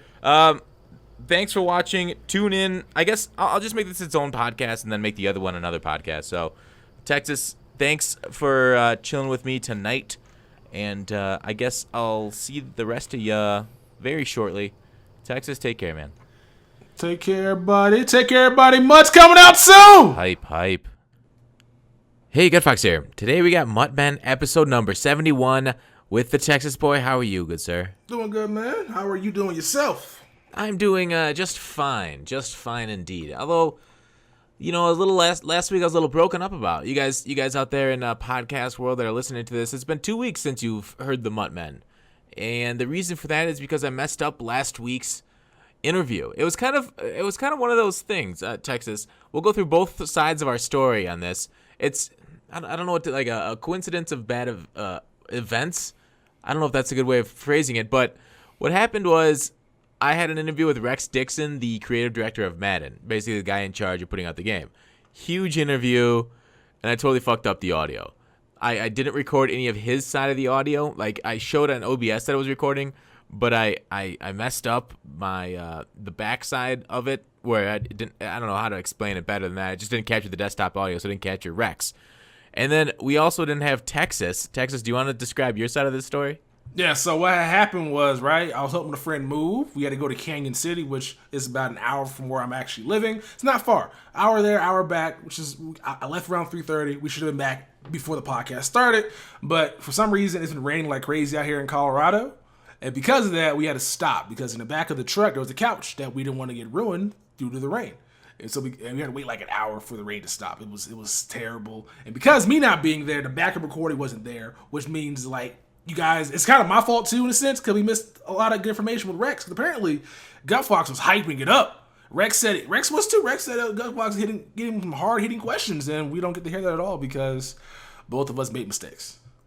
Yeah, it was kind of crazy. Like the things that could go wrong went wrong. Like I could give some of my general impressions of the interview right now. I'm gonna put out a video on my channel. I was thinking about. I'm sorry I didn't get it out earlier this week. This podcast up on my channel on YouTube, which I'll link Texas's channel on YouTube in the description there. So check that out. But I think a couple of the funniest parts of the interview. There was one part near the end where we were talking about Madden, and I was defending his game against him, and it was really an interesting turnabout because he was talking about how the game's fluky at times. And how things could change at a time because of random things, and I agree that's right. But I countered with, well, I disagree that your game's too fluky to be a competitive game because we always see the same 8 guys at tournaments. The same guys showed up all Madden 17. We're always in the finals, like Skimbo versus Problem, and then we saw the MUT tournament was won again by Skimbo. So clearly the best Madden player kept winning tournaments all year. So it's not that fluky. And he had some good answers for that. Like just basically maybe at the high end level of competitive Madden, there's enough of a skill gap there. But like the lower end, like the mid end, where like random fumbles or not fumbles so much, but random picks and stuff could happen, or drop picks is what he mentioned. So that was pretty interesting. That I was defending his game against him. Another thing, what was the other thing I was gonna say? Any thoughts on that, Texas? While I try to think of the other one. Yeah, flukiness. It's kind of funny because the game I do find be fluky, especially when it comes early on in the year. Towards the end, they kind of get all the flukiness out of it, but towards the beginning of the year, when people find exploits, that's what I think is at its worst. Because you saw that with the first tournament where guys were out here diving from the 8-yard line with Jimmy Graham to the end zone, which I think is fluky. And guys are out here. What's that one guy that lost that tournament because his quarterback couldn't throw the ball, just stood there, fumble, sack, touchdown. So there are stuff early on, but they get rid of it typically at the end of the year, though. So it's better at the end of the year than at the beginning, obviously, but the game is super fluky. That's why I don't think it'd be a competitive game, because for one, they don't take out stuff that people do that causes the flukiness, and two, it's not fun to watch in a sense. Yeah, and that's something he mentioned, that he wants the competitive tournaments to look a lot like football and not to do that flukiness, like that Jimmy jump that was so big early in the year. They stopped that, and that D Jones that you mentioned where he froze. That was something they were able to patch again pretty quickly after that tournament. But the thing is, like, they patched right before that tournament. Yeah. And then, like, a couple days before, then D. Jones found the exploit where you can do a delay slant. That's become pretty big online at that point. But he didn't realize if you delay slant off a play action, your quarterback freezes. So D. Jones tried to exploit it, but it ended up biting him in the butt for that one. But, yeah, so I agree. There's also, you can look at the earlier than that was the quarterback scramble glitch where you couldn't run out of the damn pocket with your quarterback. So yeah, you got to get rid of that stuff right away for the game to be more fun competitively. Otherwise, it's just going to be just a shit show. Yeah, I agree. The thing is, like, early on in the game, the first 2 months of Madden is the best Madden's going to be all year online because the schemes are varied. Like, right now, I'm playing Madden 17, literally nickel blitz, DB Fire Press 2. Every single game I'm going to play tonight in stream, I'm going to play nickel blitz 2 or DB Fire Press 2. And it's like, this online game sucks this late in the year. But we had a nice discussion on the meta and how it shapes and how it changes going forward, patches. I think the one question I maybe got him to hesitate a little bit was talking about, maybe not hesitate, but like I think I maybe threw him. I think this was my best question. was, I don't know if that's bragging or not, but I said, now with Madden 18 and you guys dedicating so much of this game to competitive and making a bigger skill gap, making the game harder, you guys have talked about so much that Rex and Clint have talked about that so much through this offseason at EA Play, and then you then go ahead and invest so much more of your corporate resources into Longshot, which is essentially not like easy mode Madden for that's not competitive, not any of that. It seems like EA is kind of going two different ways with the game, and it doesn't seem like they have a proper vision forward for the game. And how do I describe it? I don't know if he snickered a little bit. It's been a week. He may have snickered, and then he kind of ended up coming around to saying like it's trying to bring in new guys and moving it to more competitive style and that kind of. So the answer was fine, but I think that was my toughest question for him, was that EA doesn't have it doesn't look like they have a solid path forward for their communication. Which, I mean, if you look at their track record, they really don't. Like, they don't know what they're trying to do. It seems like these guys have ideas that are going against the populace. Like, not I'm a MUT player, you're a MUT player. A lot of MUT players don't care about competitive, but they keep focusing on that, which seems like they don't have a grasp of what we actually want. So it doesn't. I think it's a fair question. Yeah, I agree. I mean, as we saw, I asked him whether he was satisfied with 9,000 people on Twitch watching the Madden Championship where they gave away, I don't know, $500,000. Was 9,000 viewers good? Because, I mean, Toke pulls just about, I don't know, half of that just on a random stream of his, and he doesn't stream much. So, and he said he thinks the issue was that it was going against WrestleMania. One of them was. They had lower. That's a good excuse, though. Yeah, it was a good excuse. But, yeah, I mean, so the championship only pulling 9,000 people on Twitch I thought was interesting. But, yeah, he answered it. Rex is, I don't know. I like Rex a lot. He's a straight shooter. How else would I describe Rex? I mean, you know Rex. Yeah. He's no bullshit. I think is a good way. Yeah, he's very straight to the point. Yeah, so definitely check it out. Did you ask him? Is a wrap a sandwich? No. You didn't ask him to wrap a sandwich? I wasn't on that good of a level with him. Did you ask him why did he big time be chasing Vic at EA Play? No. Dang it. I felt weird about that because he would have no clue. He wouldn't have no clue. That'd be funny though. I wish I was there because I really wanted to. Because you're really good at interviewing people, and like you're more like good at this than I am when it comes to. I'm getting better at it, but I just wanted to be there just to like ask the obnoxious questions, just keep them kind of like at a swerve. Like, sorry, is a oatmeal cream pie a sandwich? Like just stuff like that. Yeah. I feel like he would have hung up on us. I feel like, what is this? Yeah, what's this bullshit? Yeah. See you later. Is a hot dog an American taco? Like shit like that. See what he said? Like, it'd have been hilarious. Just to have you asking serious questions about how do you guys feel about 9,000 viewers on Twitch compared to Toke's at 45, or compared to Injustice, which reaches 25,000. And then he answers the question seriously. I'm like, yo, how do you feel about ice cream sandwich as a sandwich? Yeah. Or is ham or is turkey inside of a grilled cheese a turkey melt, or is it a grilled cheese with turkey? Yeah, that kind of bullshit. Yeah, it was fun. Yeah, it was. Although it was a pretty enlightening video, so I got a whole page of notes that I'll be putting up on. Awesome, but moving forward, we get a lot of news. Like this is probably our most in-depth news, man, in quite a while, wouldn't you say? Thank you, EA, for finally doing your jobs and letting us do ours by giving us content. Appreciate you. Yeah. What did you? I mean, we talked about their marketing approach during the interview. What have you thought about their marketing so far for Madden 18? Terrible. Only marketing they're doing is Rex bragging about the game and Jake Steidengru bragging about the game, not showing us anything from the game. So the marketing will pick up probably, in 2 weeks from now when they actually drop gameplay from the guys that went down there. But the marketing approach right now has been awful.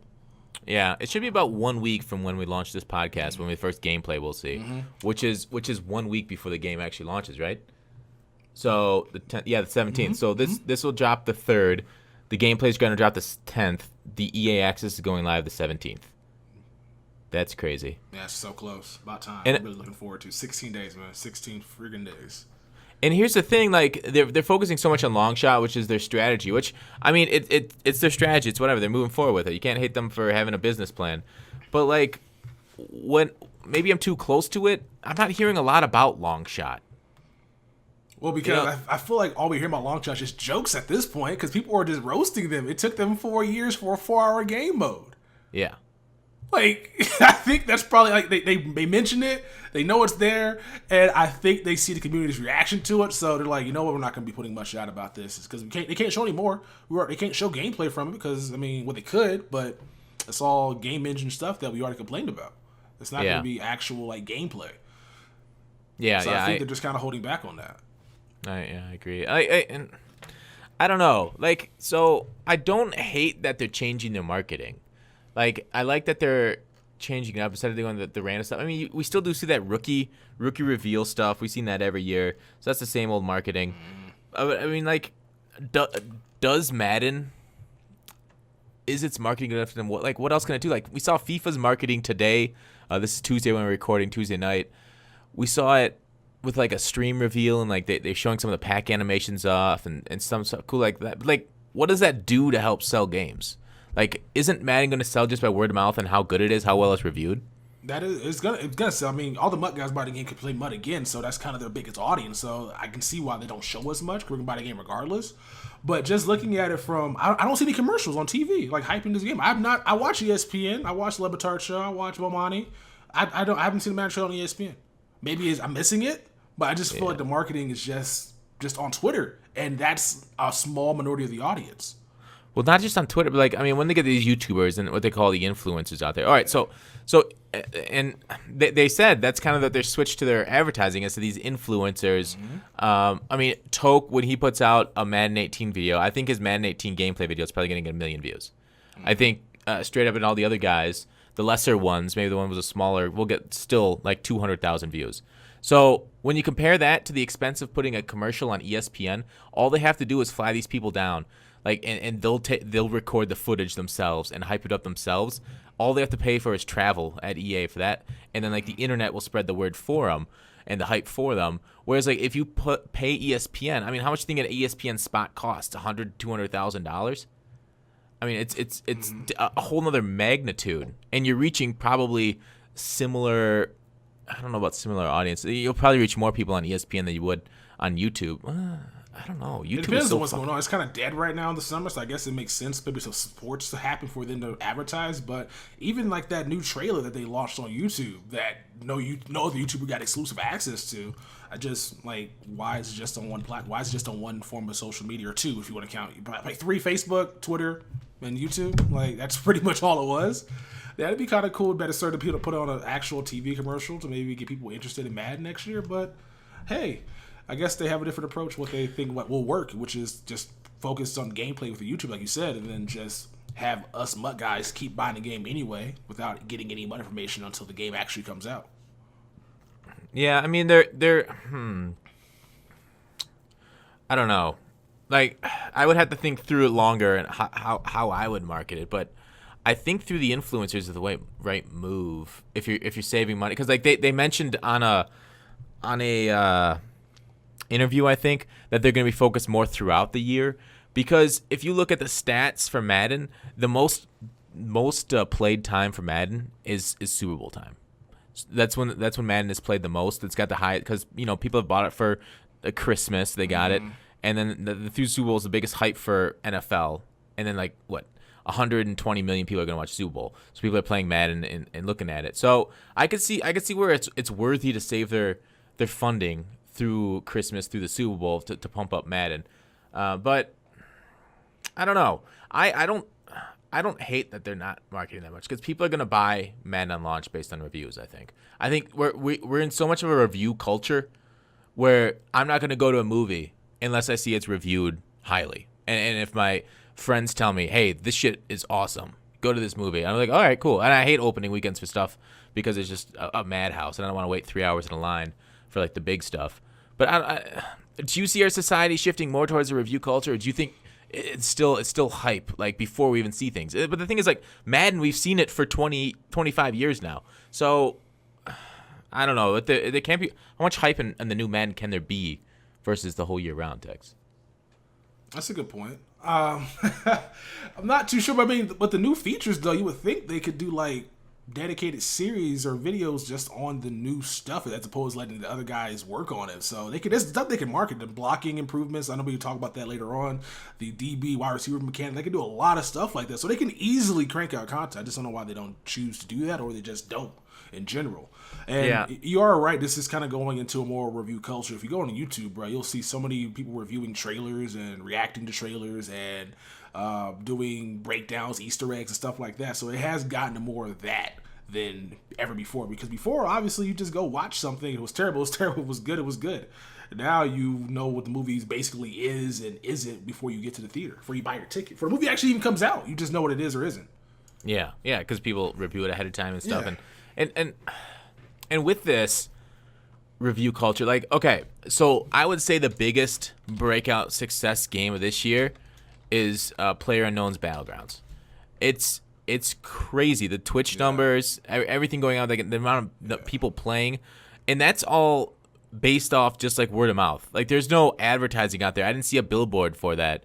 It's a great game that's fun to play, and it's doing gangbusters. So I think if Madden 18 can deliver on fun gameplay and like game modes that they're promising, this whole marketing thing, it doesn't really matter. I think they went to the right move, saving money on their television spots and just buying people's trips to EA. Y'all are cheap, man. That's kind of great. EA's like, we could pay $20,000 to be on ESPN, or we could pay $50,000, maybe $30,000, and just get YouTubers out here to record this and not give them a piece of it.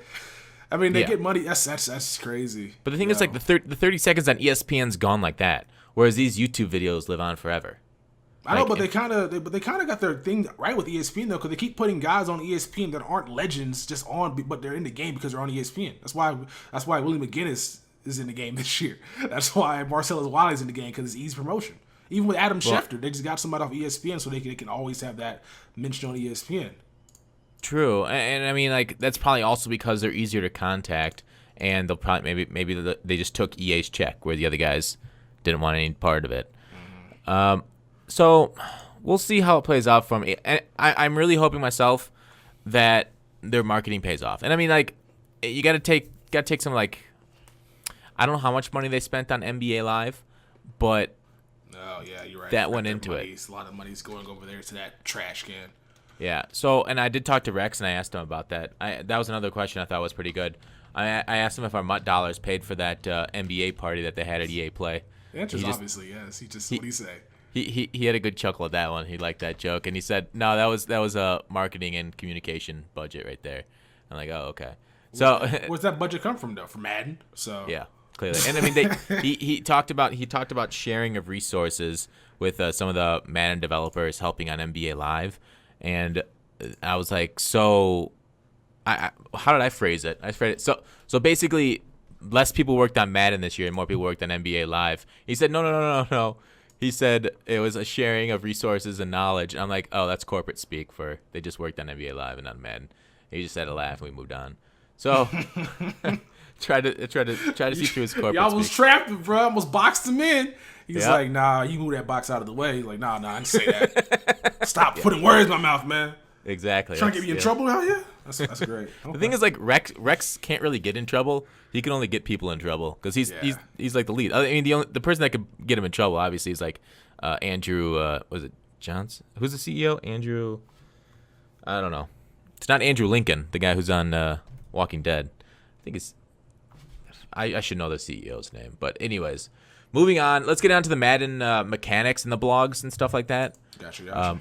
You want to talk about? There was a Sports Gamers Online interview with equipment and uniforms first. Yep. Let's do that. So, Sports Gamer Online had a good piece with I don't know that guy's name, Dustin Smith. the equipment guru on Twitter, who, if you guys want to give him a follow, is hilarious because he kind of gets in his feelings at times. He kind of gets in his feelings. People are mean naturally because these guys work for EA, but man, just it's not that serious. But he has a good blog or in a video on his channel talking about some of the stuff we'll see over Madden. But I don't want to talk about the entire thing. It's a great read. I think Gut Fox linked down in the description below if you guys want to check it out yourself. But one of the blogs about it's about authenticity over in Madden 18. And the main takeaway I took from this, which me and Gut Fox talk about right now, was reason why we won't be getting a lot of the equipment that we want in the game, such as the Odell Beckham mouthpiece, some different face masks, and a lot of different gear these guys wear, is because of a memory issue with Madden. Apparently, they don't have the allocated resources, or they don't have the resources to have them as much memory in making for these uniforms and for these gear over here in this game, which I kind of find laughable because they can. I mean, 2K has a 53 or 56 gigabyte game. Madden's at 33. How is it not enough room? Well, that's a different type of memory than I think he's talking about. That's just strictly assets. So we know they have the assets on the disc, the whatever gigabytes for everybody's helmets.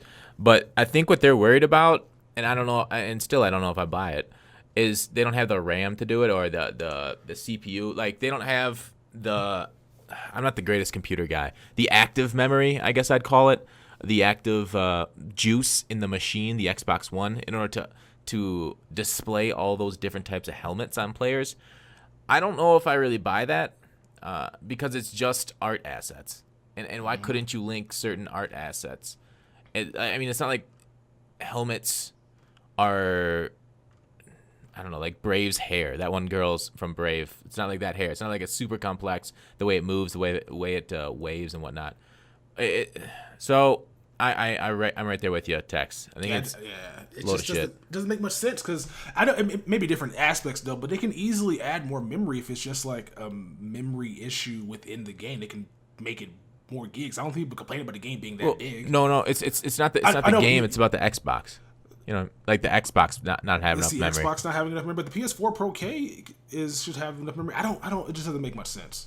Like like that excuse. It doesn't make much sense because there's a lot of things they can do. Because I keep going to 2K because 2K obviously is on Xbox as well, and the gigabytes are different. But 2K has a lot more shoes and gear and all this stuff that I just don't know why Madden doesn't have this option. It just seems like they just.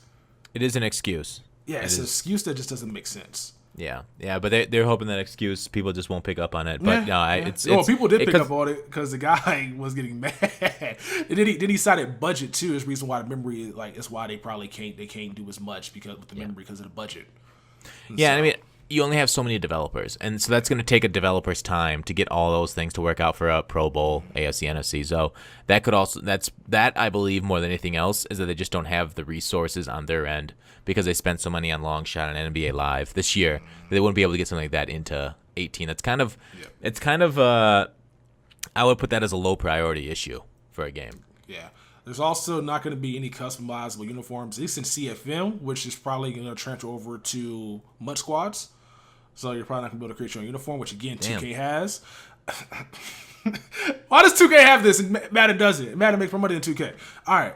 And then he also talked about, I think the first article he talked about like animations we'll see. I think Rex talked about this on Twitter that they're going to be doing dancing celebrations, adding it in probably weekly or whenever they do the updates. So you should expect a lot of these touchdown celebrations being added into the game later on down the line. So you guys can keep up to date with these guys out here doing the crazy dance moves on the field. Yep. Rex talked about during the podcast too. Look for it starting in October. Yeah, it's going to be fun. Lambeau Leap, though, they did not bring, I don't know if they're bringing that back yet. That's one of the main focuses in here. But I expect this to be more about equipment, but just based off that helmets. I think he says only 12 helmets going to be at the start of the game, and probably all that stuff. We just probably won't be able to see any of the stuff we want to, which is the players looking like themselves from head to toe with gear. Now, I know I care about gear. Maybe Gut Fox doesn't, but a lot of you guys probably are kind of split 50-50 on that as well. But, I mean, if you got guys marketed around, if you got a game marketing around players and how their appearances make them look like themselves. That's all I'm saying. Yeah, I agree. It's not that big of a deal, but I know it is a big deal to a lot of people out there. So it should be important to the developers. But they do have really good faces. Let's take a look at that. I mean, the face scans they do, the face scans in EA are a lot better than what you see in 2K. I think EA has the face scan technology where 2K kind of does everything from reference. Yeah. But hopefully, you see better job of that this year, and also they face scan everything and stop doing stuff from reference, because that stuff gets on my nerves. When like, we got good reference artists, like, no, nobody, fire them and just makes them full-time face scanners. Yeah. Send the equipment to a team and scan them during training camp. Oh yeah, I completely agree. Yeah. All right, Stop drawing shit. Like, what are we doing? What, we got all this technology and people out here drawing stuff, Gut Fox. Why? Why are we doing that? I don't know. It's kind of like Michelangelo in a world full of photographs, right? Like, it's stupid. And so that'd be kind of a better way to do that. And then you can just be like, EA is gonna be in Orlando today, or there's a team in Orlando. No, he is gonna be in Pittsburgh scanning guys. That could be fun. Come say hi. Shit like that. But no. Yeah. No, I completely. I love Texas's rants. It's a good one. I just hate when people would work inefficiently. Like, I worked at Target for a while. Yeah. Tell me why we had vending machines in the break room when we worked at Target when they had sold shit. Well, with Target, when you gotta buy more than one at a time, right? No, that's like a Sam's Club. Like, Target, they had, like, you can buy a bag of chips and a soda. Well, here, Texas, the weird thing is, I used to work at Target too. Yeah, which one did you work at? Like, distribution center? I can't dock the Fox. I know, like, the big one. Like, did you work at one that was like a Target, like, Sam's Club? Like, yeah, during college, I worked overnight at a Target. Yeah, so did I. Overnight. Yeah. It was dope. Yeah. I mean, it was really weird characters, but it was fun because there was a couple people my age there working too. Yeah. But the weird thing about working overnight, I know we're a MUT podcast, but it felt like I never fucking left that store because my sleep schedule got messed up. Like, I'd go home from work there, I'd like diddle around for a little bit, I'd go to sleep, I'd wake up, I'm like, oh fuck, back to work. Like, I was like, because you're never on the same schedule as anybody else, you're never hanging out. I had a couple days off a week, which is like a Monday and Tuesday. I'm like, who the fuck gets Monday and Tuesday? Because whatever, they schedule me over the weekends. And because I was low man on the totem pole, I'm like, this place sucks. Like, the overnight, like, because unless you get like really acclimated to it, it totally messes you up. It totally. Yeah, I would not want to work overnight again. Nope. Unless it's like 12 to 4, then I'm like, cool. But if it's like 12 to 8, damn, like, nah. That's a full schedule, bro. Jeez. Yeah. It was an 8-hour shift. It was tough. But yeah, I didn't understand why Target was paying like vending machine guys to come by and collect money, and then they would leave. I'm like, why don't y'all just buy shit from the store and use your discount and save money? But like, no, people rather spend money on a vending machine and get a small bag of chips. I just don't understand just dumb logic, and that's kind of how EA's doing this right now with the whole, we're gonna draw tattoos and we're gonna draw people's faces and draw, like, why? So yeah, enough of that though. Okay, yeah, all right. Well, I thoroughly enjoyed it. Moving on, I think, do we want to talk? Let's talk about the Mutthead Loyalty Reward interview with Jake Stein next. We'll go backwards on the blogs, and then we'll look through the other three.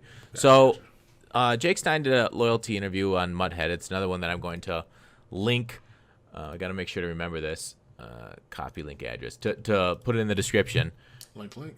And basically, he goes through everything with the loyalty vouchers, what you're going to get into 18. Besides for the sweet YouTube videos that a lot of people put out with free elites for Madden 18 to get views, this basically fucked us over. Yeah, this shit is so bad. That's just my opinion. I want to hear yours next in a second. But in this, you can look through all the breakdowns, but they're giving us a bunch of NAT stuff, or you can get tickets, but 8 loyalty vouchers for a defensive elite player pack. You get 1 random NAT elite player, or you can get the gold defensive players for 3 loyalty vouchers. So bad. NAT gold players for loyalty, and then the Mutt Master, that stuff doesn't carry over. For the 99 cover reveal Brady, there's no reward for completing any of the solos in 17 going over to 18. Nope. So you get a couple loyalty vouchers. Midseason Masters with 4, Ultimate Masters with 8. Texas, what are your thoughts? This is interesting because when I first saw it, I was more looking at the elites. I'm like, all right, cool, but I didn't play the weekly solos or weekly objectives for the loyalty badge. Cause I'm like, I'm not wasting my time. So imagine spending 2 hours it takes to knock that out for 8 weeks. So that's how many hours is that? 16 hours. Yep. and you get one elite player, bro. You could have got a job and bought coins, or legitimately could have got a job and spent the 8 hours on that job, which would have been like enough for a Madden bundle, and then been better off doing it that way. So I'm really happy I didn't do this, because this is not worth my time for 16 hours of grinding for one random elite player that might be 85 overall at the start of Madden next year. So that kind of bummed me out. 80% chance it's an 85 overall. Yeah, it kind of bummed me. I'm like, no. Because, like, I wasn't really tripping about the whole MUT Master, Ultimate Master players not getting in Madden next year. Like, I would like to get those players, but, I mean, my team at the beginning of the year is going to be good enough. Anyway, those guys don't really play. So maybe if I was like a budget team at the beginning, then those guys would be fine on the roster. But, I mean, last year, only guy that used the entire year was not the entire year, but used for a while was the Marcus Allen. Gronk was irrelevant after a while. And Odell Beckham, he had a better card in the game that was going for a reasonable price, so you just used him. But looking at this right now, this is a lot of trash rewards for the amount of time it takes to get these cards. Yeah, and I know I said I agree the trash, and I'm right there with you. I'm glad I didn't put in any time or effort into these things, but I guess the rookie premieres this year are better than they were last year. But the loyalty is worse. So I would say it's a wash between the 2 years for rewards overall. What would you say? Last year's rookie premiere, we gotta wait and see. I think this is gonna be the worse than last year, because rookie premieres are still hit and miss, because EA can still dictate what cards get what cards. Like which players get what upgrades, so it can still be trash. They chose 10 specific players that may not get upgrades this year. Yeah, but they're pretty hype players though. Fournette is a pretty big name in the magazine. He is 78 overall player coming out the year with, but we gotta wait and see, because he can easily not get upgraded until after the year, and so I would wait to see. The idea is better. The idea was actually, at least it's more clear this year about what happens with these players until January. But I gotta wait and see, because right now I would say Madden 17's loyalties trump both this Madden 18 loyalty and then the rookie premiere for right now, just based off of we got what last year we got Derrick Henry, and then who was amazing forever, and then you got Ezekiel Elliott. I gotta wait and see. True. Yeah, I guess you're right. I mean, last year with that Marcus Allen, talk about Marcus Allen. What the hell's up with him? How come we only got one usable card this year of Marcus Allen? That's a good question. That's a Super Bowl card too. I guess they just wanted to. I don't know, man. I don't know.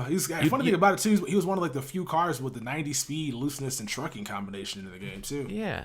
Why would they just forget about him? There must have been some licensing issue. Yeah, probably so. They're probably that OJ documentary that ruined it, because everybody kind of knew Marcus Allen's business after that. Wait, what happened to the OJ documentary with Marcus Allen? There was a story about what's that one chick that was cheating on OJ with Marcus Allen? That was with Marcus Allen. Wait, what? What's her name? Is it Nicole Brown? Nicole was messing with Marcus Allen, and then she picked up a piece of driftwood off the beach that was massive, and she said, "This is about Marcus Allen's size." So it was kind of. And then OJ murdered those two. Yeah. Huh. So. Oh, that's weird. I don't know she was going with Marcus Allen. She was messing with Marcus Allen to the point where she knew this dude's apparently massive genitalia. So. I think he is like, we can't put that in the game, bro. I think that documentary kind of ruined it. Hey, how long until you think OJ can make it into Madden? I mean, he should be in Madden right now, honestly. He needs the money. I mean, but I don't know. EA's kind of moralist about this stuff, even though we are all watching something immoral on Sundays, which is guys destroy their bodies and futures for our entertainment. So I don't know. The thing is, like, their future is millions of dollars. Yeah, but you're trading millions of dollars and like a lot less time off your life for that millions of dollars. I mean, I make that trade, but yeah, and to some other people would as well. Roger Goodell just made the argument today that football players on average live longer than the general population. What do you think of that, Texas?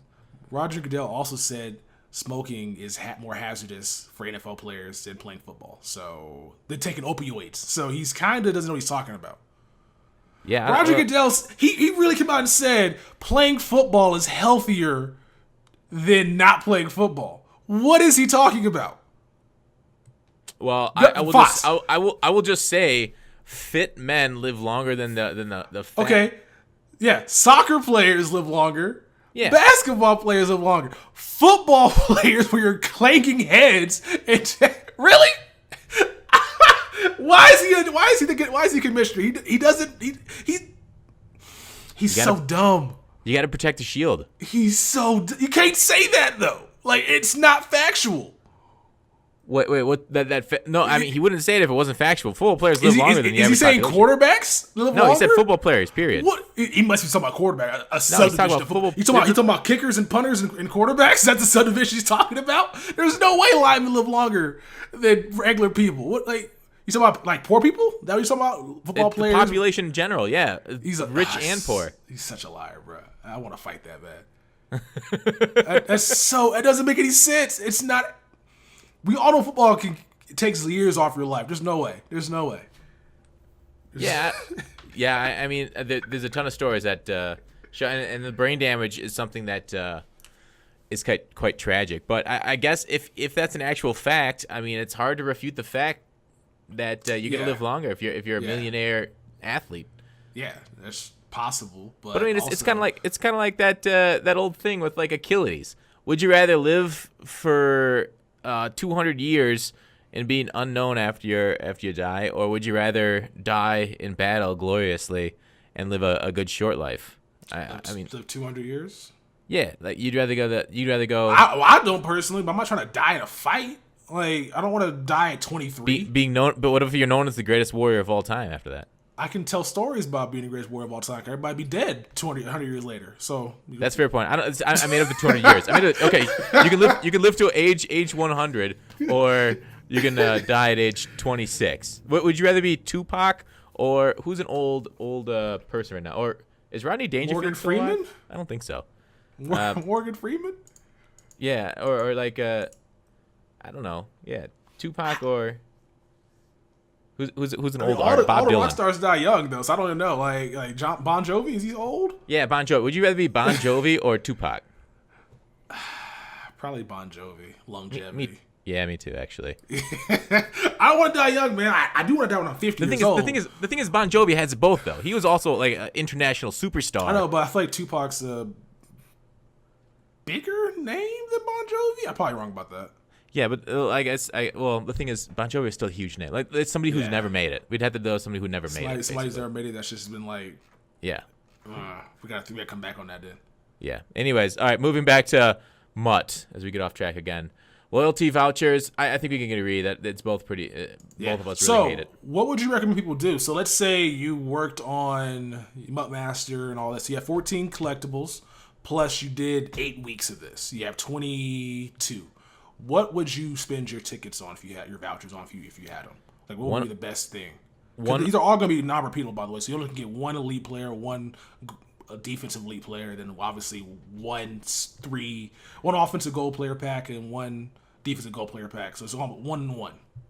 With 22 of them, you have to do the large ones. The loyalty, the offensive elite player pack, the defensive elite player pack. So that's 16. So you'd have 6 left.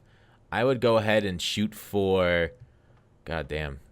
I guess just take the gold player packs after that. Like, so go with all the player packs. Because I don't know. I'm not a big fan of the tickets because I won't be playing salary cap or ranked DC much. And then the contracts, I'll be opening packs, so I won't need contracts. So that's why I think just go with the players. Yeah, I think that's to be the best bet as well. I'm going to have 16 because I did 2 weeks of it. Plus the MUT Master shit. But it's kind of weird, though. Why aren't we going to be getting any loyalty collectibles for knocking out solos or loyalty collectibles for knocking out sets? It seems weird. That's something we've been getting all year, like for the past couple of years, where the badges that transfer over for these packs we've been getting for knocking out sets and stuff. But I wonder why they decided to change it. And I wonder what they're going to replace that with. I know Jake Stein talked about MUT levels, but I don't think that's going to tie into that at all next year. With the completion from last year. Yeah, MUT levels will be really interesting to see, like, how they tie into solos. Like, I think maybe, like, they'll be gated solos. So, like, once you pass a certain level, then you can get to certain solos. Or maybe, like, you know how we did the introduction solos this year? You know how Jake did say on Twitter that there'll be, like, day 1 solos where you got to play him in order to get Gronk and Champ Bailey. Maybe, like, if you reach a certain level, you won't be able to do, like, introductory solos anymore or something. I don't know. But, like, there should be, like, some sort of the levels. There's so many things you can do with levels and level yourself up. I know KKL, who's I know from Twitch and whatnot and Twitter and not, he said like he's comparing MUT to like an RPG for like the levels you gain, which I think you could do a lot with that. It's kind of cool, being able to add to your team and going through RPG aspects. Why are we not able to add like equipment onto your players to make them quicker or like faster or more agile? Like why with those shoes that we have in the game, why can't we like MLB style? You can add shoes to your players to make them quicker. Or even 2K, because EA doesn't do stuff like that because they don't got the memory to it. So that's all we got, bro. I guess. That's all we got. I'm just trying to think of a more fun game. I mean, it'd be kind of fun if we get some like elite cleats. I'd be pissed as fuck, but if it made my player 5 points faster, I mean, I put in my running back and just go off. That might be a little much, but yeah, I see what you're saying. It'd be rare as hell. I mean, elites are like the rarest card to pull in this game, so I can understand it being cheesy, but it needs to be for it to be like a one-time use thing. So our MUT levels, moving on real quick from this blog, our MUT levels are they in the game to combat farming? Is that why we're seeing these being into the game right now? Or is it because they realize every other game does leveling up better than they do, so they decided to add it? 'Cause I know MLB has one. The game that just came out recently called Fortnite has levels to where you complete collections. It adds, you get levels from that. You play the game, your player can increase ratings and overall. So are they doing that to combat farming, or just because it's something to have into the game right that they need? Both. Yeah, I think you identified both the reasons to have it. One, it adds a sense of accomplishment and sense of loyalty towards the game. Like, yeah, I'm level 60. What are you? Level 40? Oh, you pleb. But and then it adds that, and then it also discourages farming from you opening up a couple farm accounts and being able to one solo lock, so you can level lock away from the lower end solos. So they got to complete all these shitty solos in order to get to the really like maybe the Journey 3 and Journey 4 will have to be like a level lock of 40. So you got to in order to farm them, you got to really get high. So I think you hit the nail on the head basically. Yeah, solo grind, this is going to be crazy just thinking about it right now, because if there are restricted solos that you can only lock if you're level 4, or if they do like MLB where you're bronze tier, silver tier, gold tier, then diamond, and there's solos based off of that, it's going to be a lot of people playing solos this year, which I know upsets you because it means already solo rewards be better than head-to-head rewards. But check out Weekend League, though. Yeah, it's going to be really interesting to balance. Like, I thought Weekend League was going to tip it back towards us head-to-head players. But now with this, not only the levels, but the objectives that you wanted to talk about on solos. Like, Jake Stein tweeted on the Twitters that... let me look it up. Do you have it on hand? Is the Weekend League about what do you get? No, the objectives in solos, the bonus goals. Yeah, I have that. So...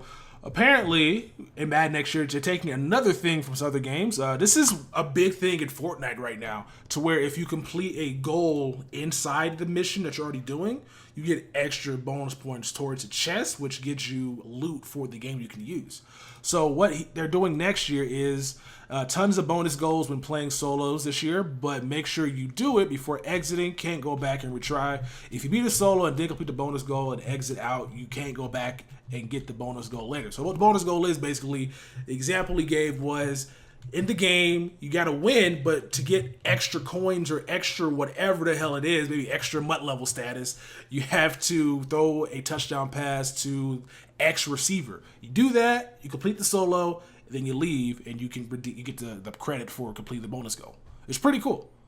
Yeah, I agree. I mean, it adds a little bit of flavor to solos. You can't just cheese it with one play. Like, I mean, you still can, but they want you to. Objective. Yeah. If they put like your objective like 50 yards passing, 50 yards rushing, then you can't do it either way, you know.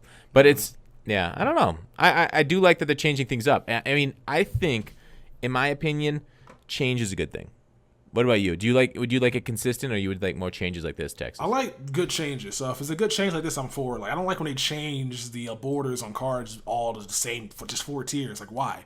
There was nothing wrong with the old way. Why are you changing it? Wait, you don't get that? You don't like 18? No. So no, I'll say from 13 to from Madden 13 to Madden 25, and then from 25 to 16, they said, all right, 4 tiers: bronze, silver, gold, elite. Like, why? Why are we changing? There's nothing wrong with the borders in the game. Like, it was fun to pull different colored cards. Why are we changing it? So I don't understand changes that don't make any sense. If it's changing it for the better, I'm here for it. If it's changing it just to downgrade, like, why? Why are we doing that? I understand relationships. Sometimes girls or guys will downgrade from the person they're seeing, but that's understandable. In a game where things are fine the way they are, there's no point to downgrade something that's not broken. I feel like we touched a nerve right there. Do we want to explore that downgrade part with the relationships? What? Like, what do you mean it's fine right there? Well, are you trying to send a hint to a girl that you're chasing right now, Texas? What? Downgrading's fine, man. You don't gotta date. I mean, like, if he treats you better and all that shit, like, but he's not as handsome. Like, it's a downgrade, but it's still upgrade in a sense. I definitely feel like there's a coded message here, though. There might be. Can I guess her name? You want to guess? You want to guess her name? No, I don't. You might get it. Just throw a name out there. Ashley. That's no. It starts with a B though, so you're like a letter off.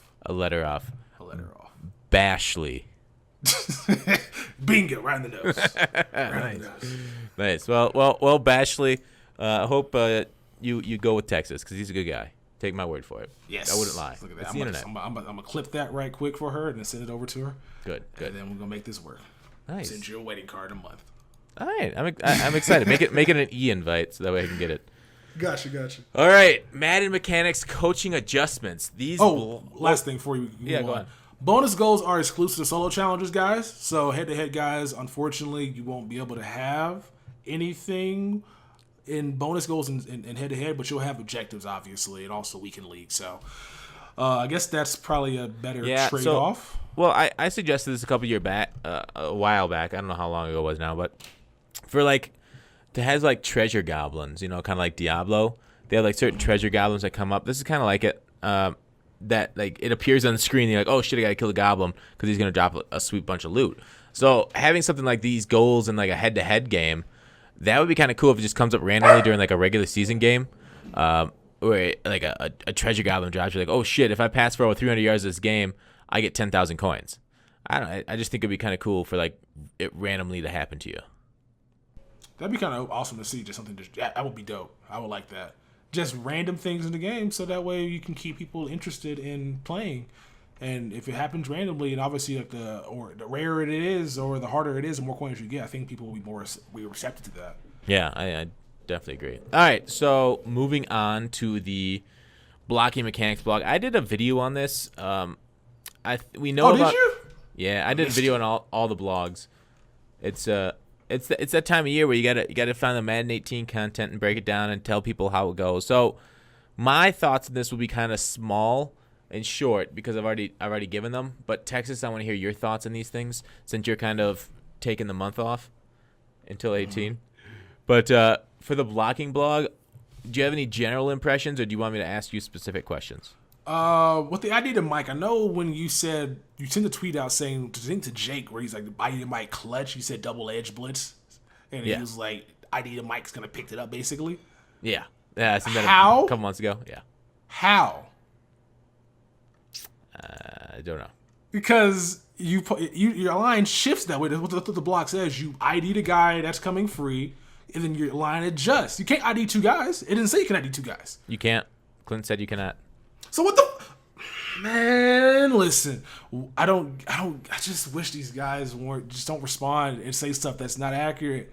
Because if your line shifts, I mean, and the guy's still gonna come free. I don't get it. We're just gonna wait to see that come out. But that really wasn't the main thing I was worried about. I know that'll be I don't think it's gonna work. I think it's fine it'd been fine for this year, Madden next year. Something else to overtake the overload blitzes, and it'll just be cheesy again for the blitzes, and that won't work as well. But the offensive line unit awareness. These guys finally are making awareness matter. And shout out to anybody out there that has been on the kick that awareness does not matter in this game, because EA is now doing their job and making this trait or making that ability or attribute, that's the word I was looking for, matter in this game. Oh, yeah. About damn time. And so the best thing from this blog was they said that the feature starts to activate when the average awareness score of 5 offensive linemen reaches 80, which is What's the feature? I passed the feature, didn't I? The feature means they'll know the blitz. Yeah. At 80, okay. 5% of the time. Yeah, 5% of the time, which is 80, which is I think it's average skill of 80. So each one of your linemen have to have at least 80 awareness, or somewhere between the park between 75 and 85, divided by 5, obviously, equals 80 for them to recognize it. And then there's about 5% chance to recognize the blitz, whereas O lineman averaging 97 or higher in awareness will recognize the pressure on almost every single pass play, which is cool. Now, that's not going to be a feature that works in MUT. That's going to be all CFM stuff, because somebody sent me a photo, like I think when this blog dropped, only 2 linemen in Madden Ultimate Team right now have 97 awareness or higher. It's August. And so I like, maybe you can boost it up with chemistries and like that fullback, but that's still only 2 guys that have it stock. But that'd be kind of cool to see over in CFM, so you're playing guys with higher awareness matters over there a lot more when it comes to recognizing blitzes and stuff. Yeah, so, all right, about this awareness thing. So here's kind of what I got. All right, so at 80, you kind of said between 75 and 85, but well, yeah, I was saying anything as long as one can be 90 and another one can be 70. Yeah. I'm 60. Sorry, yeah, no, but so I looked at this, and so if 97 is almost every single play and 80 is 5%, that means each point up above 80 is like a 5% better chance of recognizing the blitz without you having to make adjustment, which means like at what 89-ish, you 50-50 chance of your line just picking up without any adjustments. Now I know the competitive community didn't like this, or at least some of them, not all of them. Some of them spoke out about this because they say people should be aware how to pick up blitzes. So I don't know if I kind of agree with that, and I kind of don't. But the people that that don't like this are the ones that have these exotic blitzes. So basically Madden 18, what they're doing is nerfing those quick edge pressures and the nanos that we saw nerf before 17, but they're making it tougher to pass against DBs. So I think defenses, it'll be amazing to see how it affects offensive scoring next year. But I think it'll look more like football in that sense, but less the advantage of having an exotic blitz that people don't know how to pick up is going to be lessened. Said you wanted to say something? Yeah, like I don't know why these guys they get so mad so quickly without like thinking about it. There's not going to be any linemen until the end of the year to have 97 awareness across the board. There's not. So why are they getting upset about this being this way? It's going to be 5%, or maybe it didn't say it goes up. So I'm thinking 5% at 80, and then a huge substantial craziness at 97. And they're not going to do any competitive tournaments in regular MUT. You're not going to see Cowboys team or the Raiders offensive line Raiders team being used in a Madden competitive for that. It's going to be it's going to be a salary cap and probably draft champions. You're not going to get good linemen there, and people are still going to go cheap on the linemen. So I don't see why these guys are upset about it. It's good because now you have an invested interest in getting the best lineman with the highest awareness, because now they'll pick up blocks. Hopefully. Yeah, and I think that's pretty cool too. So as a salary cap team, it makes a much bigger deal to invest in your alignment instead of taking before, just get bronze players that are big, because that's what you have to do. They'll still block. Now you actually have a reason to invest in your alignment, and you're still not going to see the top tier guys. You probably I doubt we see 97 awareness across the board next year. I would like for EA to do that, but I feel like for us to get there, it's going to require a lot of chemistry upgrades on people. Yeah, do you think we're going to get chemistry to because we've got 2 levels this year, do you think we'll get to level 4 next year? We have to. I mean, they were so base with it this year. And I don't know if they had a plan for the second level this year. I think they might have just added it, or if they had a plan for it, but it was so base. I mean, especially when you get a full team of these guys, like Broncos players and all that. So I know these guys are going to have stock team Kims. You actually might have a lot of these players with 3 Kims on them now, which is pretty cool, but I still want to see tier 2 and tier 3 and tier 4. Even up to tier 5. You have like the entire team of Broncos. That'd be kind of cool. Yeah. Or entire team of Steelers. That would be pretty offense neat. And defense. So it actually is like a legitimate competitive team at that point. Yeah. So if you want to run a theme team, like you get the advantages of using that particular team. So I would love to see that. And all you gotta do is just make sure it works in game, because I still don't believe it works in game. Still don't believe that shit works in game. I have no idea how many times I had 99 blocks shit up front. I can't stop the damn run. Yeah, and the other side would have 99 run blocking and get insta-shedded. Yeah. So, yeah, and the other thing is they made the center awareness count ×2. So the center replaces whoever's the lowest awareness on your line, which is kind of neat because the center is so important to a line adjustment. So that's kind of neat, too. Moving on to tuning and improvements, they talked a lot through the different things they did with block sheds, running back, pass blocking, open field blocking, and lead blockers. Definitely something to take a look at it. They adjust the logic on a lot of it.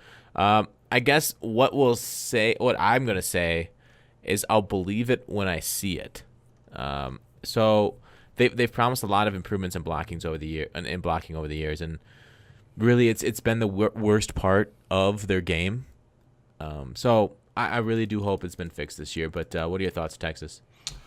Yeah, I agree, because so far the blocking is either great or it's terrible. You got linemen missing open guys, or missing guys coming in free to block, and you got guys going down the field instead of blocking the guy in front of them, they go to the linebackers. So it's held their game back, especially in some of these tournaments, because you rarely see guys run the ball. Like even Problem a while ago, just running fullback dive, because that was the best run play in the game. You weren't seeing a lot of the other run plays. You're seeing one overpowered formation. So if they improve blocking, we'll see a variation of run plays this year.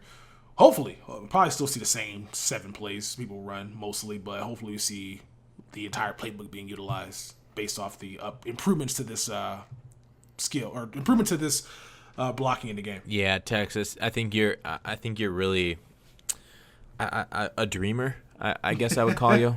The whole playbook being used. Come on, it's gonna be 5 offensive plays tops, and then there's gonna be 1, maybe 2 defensive plays again this year. I don't see, like, I can see offenses like in 17. I was amazed that I will say I underrated how much variation in offenses that we saw this year. Like you could have a competitive offense if you were in bunch, if you were in like a tight slots, shotgun under center. We saw how good the power O was this year too. So I think 17 had the biggest meta differences in offense out of any Madden I've played. Whereas like there wasn't one single offensive set. Obviously the bunch was the best. We saw that win the most tournaments, but there was quite a few offenses that you could use that were also competitive. Defenses, like there was clear out and out nickel blitz was the best defense in the game.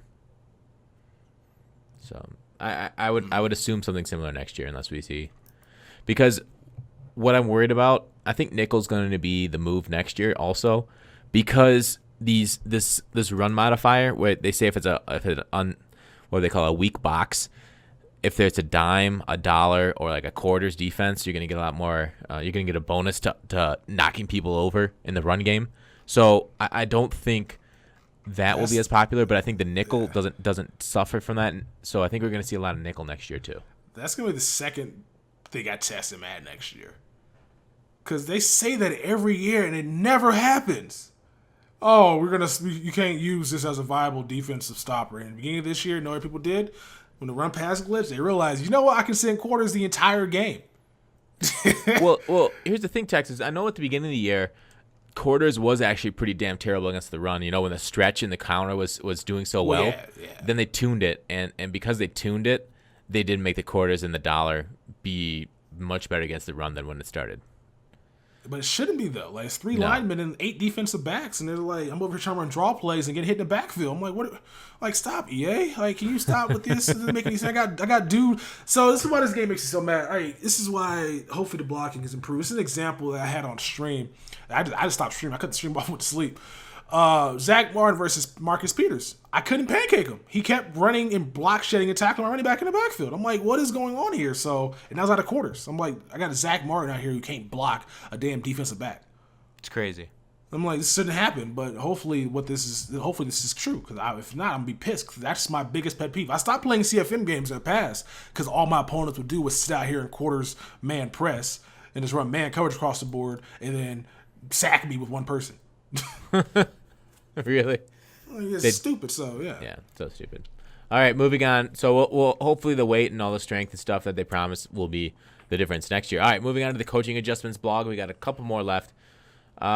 There's defensive adjustments. and you can kind of see all of them. Were there any that stood out to you, Texas? I think as I'm scrolling through here, the one that there's a couple that stood out to me, but like the play ball, I said in my, except for blocking, I think almost everything, not everything, but a lot of it I'm going to have as aggressive. I'm going to start off Madden, see how aggressive plays, and then adjust from there. How about you, Texas? Usually when I do all this, I try to play conservative because I don't really blitz as much. And so I try to like get you down to the goal line and then make you beat me by throwing the ball into a perfect zone or into an empty zone. But I'm trying to think in NCAA, I mean, not NCAA. Yeah, NCAA, they had the same stuff. And none of that really mattered there. Like you would say, you would turn it on aggressive and conservative, and it didn't matter at all. It was just like a broken game to where it still overrided like the plays on the field overrided what your guy was supposed to do. So I just want to wait and see how this actually works in the game because it's cool to have it in, but I don't know how this is going to work when it didn't work in NCAA, and that's just the feature that it was actually instituted in. True, and that's why I want to try aggressive, see if they really do play quite a little bit better, and then if I get frustrated on like either penalties or missed picks and stuff like that. But yeah, I agree that Because the main thing in NCAA, I always had conservative tackle because like I mean NCAA, everybody breaks tackles in that game. Nobody can tackle. Nobody could tackle. You got conservative tackle on, and there was no point. There was no point, dude, to just be running through your guys still. Like he's not supposed to like let him go down the field. I'm not playing aggressive here, so I was so heartbroken when that shit didn't work. So hopefully they done a good job of coding it this year. Defense actually receptive, but like the swap ball to play receiver thing, it's better to play the receiver, right, than swap the ball. No, God no. So when I went through this. The play receiver, their pro is decreased chance of broken tackle, con no chance of interception. Okay. Oh, yeah, okay. No, you don't want what you want to do is just not have the receiver catch the ball at all. Yeah. So you don't want to have them catch it then tackle them because that's giving up a first down. Yeah, you want them to knock it out. I'm going to go play ball. Because if it's like a deep ball, I can just hold swat myself if I want to swat it. But if it's like a pass across the middle, I want my guy to make a play on it to try to pick that off. Got you. Will the swats be so the swats con increased chance once you're catching the ball and chance of a broken tackle. Yeah. I don't know. This is weird. I would feel like the con with that would be you go for the swat and miss, receiver goes down the field for a touchdown. Because you're kind of, if you play the ball and you miss it. Yeah, but play the ball, trying to go for the pick is that. Whereas like if you just try and knock the ball down, it's different. Gotcha. Okay. I guess you gotta just experiment with that. I think play ball might be the best one. Yeah. You're probably right. That's probably the best one because all these ones seem like bad options. Yeah. Because you play ball, at least you can catch an interception. Like swap this is no chance of an interception at all. Like why? Yeah. But we got to see how OP the aggressive catch is and how OP like spectacular catches and all that at the beginning of this year. Because some of these guys might be able to make some of these catches and some of these guys won't. So it depends on who the receiver's going against to where you got to make those types of adjustments. Yeah, the thing is, like, people don't understand the aggressive catch is still OP in Madden 17. The reason it's not OP, though, like, why, is because of the SWAT. So the SWAT ball might end up being the move because of how well receivers can catch the ball still in 17, and going into 18, they'll be able to catch it too. So that is you're gambling with the aggressive. You still might get caught over, an aggressive caught over, and everybody's going to get angry. But I just... FYI, the aggressive catch when the defense actually goes for a catch is still overpowered. So, moving on. I don't know. Is there anything else you want to talk about with the other adjustments? I think it all is pretty self-explanatory. Check it out again in the link in the description. Cornerback matchups. I said in my video, the only cornerback matchup that you'd want to do if you're going to do it is by speed. Obviously. And like depth chart, there's some potential strategizing by depth chart. Like you can match your number 1 up against their number 2 and then double their number 1. But that's not so much for MUT, but more for like CFM. So to try strategy, because in MUT, you're going to generally have 2 receivers of the same power level. So matching up a depth chart doesn't really make a difference. So, but you do need to make a difference in speed. So you can get like a Dion. Yeah, I think speed's going to be the safest bet to go for right now until we figure out what all the other stuff do. Because it says by route running, it says highest rated man cover cornerback versus highest rated route runner. Man coverage at 99 still loses to a C route. So maybe it might be better. I don't know how that's going to how that's gonna work. So we got to see if that actually will cancel out. If 95 route running will lose to 99 man coverage on a C route. Yeah, since he has 4 skill points. I think speed's the safest bet for right now. Don't go by height. Yeah, because height's not really a big factor unless it's a tight end, and then maybe you want your tallest receiver on the tight end, or tallest quarterback on the tight end. But I think speed's the best one to go with, and then probably route running second once you figure out what the skill gap or the skill ratings will matter the most there. Yeah, and generally the fast guys are better at man coverage anyways. They'll have the higher man coverage. So that's it. That's it for that blog. The one below it, the section below that is about like CPU games. So we're not going to get into that one. Yeah, don't need to. All right. Last of these blogs, the DB wide receiver interaction one. Basically, this is a lot for MUT squads. This is Taylor Ford, but you can use it in all game modes. I did learn from Rex during the interview that you cannot player lock during MUT this year. So a lot of this is just MUT squads. This is you can highlight coverage, press mechanics. I mean, there's new press. There's auto chucks. I still think like in MUT squads, you're gonna want to put your guy into a man coverage because you can press him a little bit better, even if you're playing zone. Just because of zone, you only get a chuck, whereas in man coverage you get an actual press. So they have a little bit of a chart below on the win-loss. You get a wide receiver win or a wide receiver super win or a wide receiver loss or a wide receiver super loss. Basically, what I came to the conclusion of in this chart, you're only ever going to want to, if you're in MUT squads, do change up straight. No, sorry. You're only ever going to want to do change up right or change up left. The reason I'm saying this is because all the other ones you're going to lose 2 out of 3. That's the only one as a wide receiver that you're going to win 2 out of 3 times.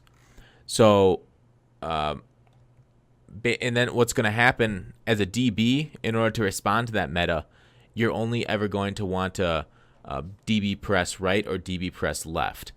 As that's going to be the meta next year. It's going to be just basically those 2 things. So it's kind of weird how they I understand why they did this to make it seem more in depth, but because of the way these win-loss ratios work, it's going to be change up right, change up left, and that's all you're ever going to want to do as a wide receiver. Yeah, all this thing told me to do was I'm not pressing as a DB in MUT squads. No, you're going to want to press. No, why? Because you can make Jan the receiver and take him off his route. But I can just know what route he's going to run, which is going to be a random-ass route, and just prevent it from happening. I just don't see the point in pressing when you can just play off 10, and if it's a quick slam, make the tackle. Or if it's a streak, which is all a lot of these guys run, then just make sure you have a guy faster to catch a pick. Because that's how MUT squads was in Madden 25. They didn't have these interactions, obviously. But I feel like it'd be easier just to play 5 yards off and then just, see where he goes from there. So, like a DB in real life. Yeah, just there's no point in pressing really unless your guy has because this does it go based off ratings too. So if you have 99 press versus 85 release, it definitely will you win all the damn time. So if you press them, but if you just have a guy with high speed, I would just be out here just roaming the field like a free safety at cornerback. Yeah, well, yeah, and it's the press and the strength rating for this stuff that goes against the wide receivers one. Yeah, and here's the thing, remember when I toasted you in our Madden 25 stream? That was pretty fun. You toasted me? I caught a pick on one person one time, though. Yeah, I know, but I was trying to press you at the time, though. We had been running out routes. Yeah. And then you were going to sit in the out route, and then I just ran right past you. That was fun. Yeah, I sat on it. I was I'm waiting, gone. So, but I would have got it, though, if he would have threw the ball there, though. You would have. Yeah. But you didn't. Yeah, I think my MUT squad will be playing more zone than man, so because F these interactions. Yeah, no, we'll see how they play out, but it's definitely something to know because people aren't going to know this right away. People aren't going to be listening to it. All this is going to be, all you're going to see people doing man coverage because they're going to be like, I want to go one-on-one with that guy. They're going to lose and say, just play zone. So it's going to happen.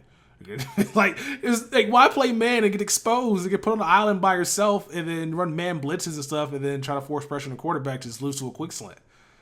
Well, I mean, you can play 2-man over the top, so you can be super aggressive underneath. And I think zone might be the meta for MUT squads. I think people will do this for the first month, and it's just stupid. Like, I'm losing matchups more often than I'm winning them on defense. Yeah, it'll be tough. But I mean, like, pressing the receiver can't be understated, though. Getting them off their timing because the passer's got more time to get home. If you can press them for a second or two. Yeah, I mean, it does help out a lot, but I feel like you probably see a lot of people do those stock motion routes. You see people doing a lot of bunch formations where, like, it's not even going to be point to pressing at that point. So true. They'll adjust. Zone's going to be the way to go, guys, because during the first month, there's probably going to be just craziness, but then you'll see, bunch and tight formations and trips, just taking advantage of this, so pressing is not going to be, like, an option. Because you can't really press somebody that's, like, in a bunch formation. Yeah, it's quite a bit harder. You are right. But yeah, otherwise, any other thoughts on this cut out of press mechanic where you can hold the right bumper and then cut quickly? So there's gonna be like more moves in depth there with the wide receiver DB mechanics. I don't know. Any other thoughts on that blog? No, I had to wait to see about this because this is I don't like charts in my Madden style. I like seeing visual stuff that's not charts. I like seeing gameplay. Yeah. And all you guys are chart right now, which is just kind of making me mad. So what kind of chart do you call this? Where it's it's X and Y? X? I don't know what I'm doing. Well, it's in an X and Y. It's just a win-loss chart. Win-loss chart? I don't know. Yeah, I don't like that at all. Show some gameplay of it. We talked about Champ Bailey and Gronk, right? We mentioned them, but we didn't talk about. Would you like to give the background? Yeah, do you want to give that? All right, so Jake Stein talked about during the first hour of MUT. This is not limited, by the way, for those that were worried about it on Twitter, and for those that may get that impression. It's not limited at all. When you first go into MUT, there's going to be solo in the game to get a Gronkowski and a Champ Bailey. That's one thing they spoiled this past week. Now, we don't know the ratings of these guys yet, but it's going to be a solo sequence you can go ahead and knock out for those players. So you can. Their idea was we wanted to reward people for playing the game right away and give them the best rewards and that Madden's ever seen at the beginning of the year. And so that's what we'll be seeing, even though I think that solo should be unlocked for guys that knocked out MUT Master, but I guess it's going to be for everybody else as well. So at the beginning of the year, it's going to be a solo for you guys to go ahead and get yourselves a tight end and a cornerback. Probably 85 overall would be my guess. They're not limited time use, and they're not, and obviously, NAT. So you can add contract to these guys. So they'll be fine for your team for a while for those that don't want to spend money on the game at the launch of it. So is this going to be the Friday the 25th that these come out? My guess is probably yes. Okay. No, 22nd. 22nd. It has to be 22nd. It can't be Friday. Why not? It has to be 22nd. Because, well, if you pre-order the game, that's when games come out on Tuesday. I don't know what EA is doing. Why? I don't know why. Again, why is EA dropping the game on a Friday for the masses on a Friday? Because they want $20 extra. But it's $63 if you pre-order through the game. We'll get to that later. But I don't get it. I don't get it. So I think it'll be Tuesday when this comes out. If it comes out, because apparently it has to be Tuesday, because if you play solo challenges, because Jay Stein also said this, if you reach a certain MUT level, those solos go away. They'll expire. So if you are grinding solos on Tuesday, Thursday, Friday, Tuesday, Wednesday, Thursday, and the game comes out Friday, and you're like level 5 and you can't play unless you're level 1, you miss out on the reward. So it has to come out Tuesday. Yeah, that makes the most sense. But this is EA, right? That's true. And the game officially launches the 25th. Yeah, so. I'm hoping that it's Tuesday, but if it's not, I guess then Friday would be the only other day they can do that. Yeah. Anyways, you talked about a little teaser there. Yes. Okay. Yep. So for those that want to pre-order Madden and didn't want to pay the $80 up front, look no further than getting EA Access. You pay $5 for EA Access, which will last you for the entire month of August, and then you can go into Madden 17 and through when you go into the game, this Madden Gold Edition, it says pre-order at the bottom on the load, not the load screen, but in the home screen of Madden 17, and you could spend $63 to get Madden 18 Gold Edition, which is a good price. Technically, it'd be about $68, but that's better than paying $71. It's also better than paying $80. So you spend $5 and you save $12 instead of paying the full price for it. which I didn't know until somebody told me on Twitter. I'm happy about that because I'm going to pre-order the game today. I hate doing pre-orders on games digitally because they take your money right away. But for $63, that's a good deal for extra content that you get over extended period of weeks. And you're going to get it anyway, so it doesn't really matter. Yeah, true. Yeah, true. Yeah, but that's nice. So that's a nice little tip. The moves. All right, so I want to talk. It was mentioned today by Matt Markow that they're gonna. Maybe it was yesterday. It doesn't matter. Age restrictions for competitive Madden. They're gonna lower it to 16 years old. Texas, what do you think about them letting in the young guns into competitive Madden tournaments? It's gonna be fun to watch. I'm a big believer that young people are better at things than old people are, especially because they have nothing else better to do. They can easily come home from school or just spend their time playing Madden as a hobby, and while old guys have more responsibilities to worry about. And so I think I'm glad it's at 16. You got to have a legal guardian, which is kind of funny. So you got to bring your mom or dad or somebody or your brother to come with you to these tournaments if you make it. But I think it's going to be cool because I think these old guys are about to be in for a rude awakening because so far there's been a bunch of like 30-year-olds out here competing for money. And now you're going to see the young guys come in and probably take their crown, which I'm hoping that happens. I like seeing youth in competitive sports. I think competitive esports and sports in general has always been dominated by youth. Yeah, but Madden so far has been a bunch of old people. What's your definition of old people? 30 or plus. Aren't you coming up on that? I'm 4 years away, bro. People got families, people who out here married and shit. That's old. You out here being an adult. You got responsibilities. You got a job, 9 to 5. Man, I didn't know you were so ageist, Texas. And then what would Clickwood say? I call Clickwood dad in Vegas, so he knows he's old. Hey, pops. I think there's a certain charm to the guys who have that have a lot of experience winning things, like the Nadals, the older, like the Tom Brady's being able to win things. Like, I know it's less exciting to see a 40-year-old man take home a trophy than like a 22-year-old guy straight out of college, but I don't know. It's 16-year-olds, like it's kind of cool having phenoms like Tiger Woods. I will give you that.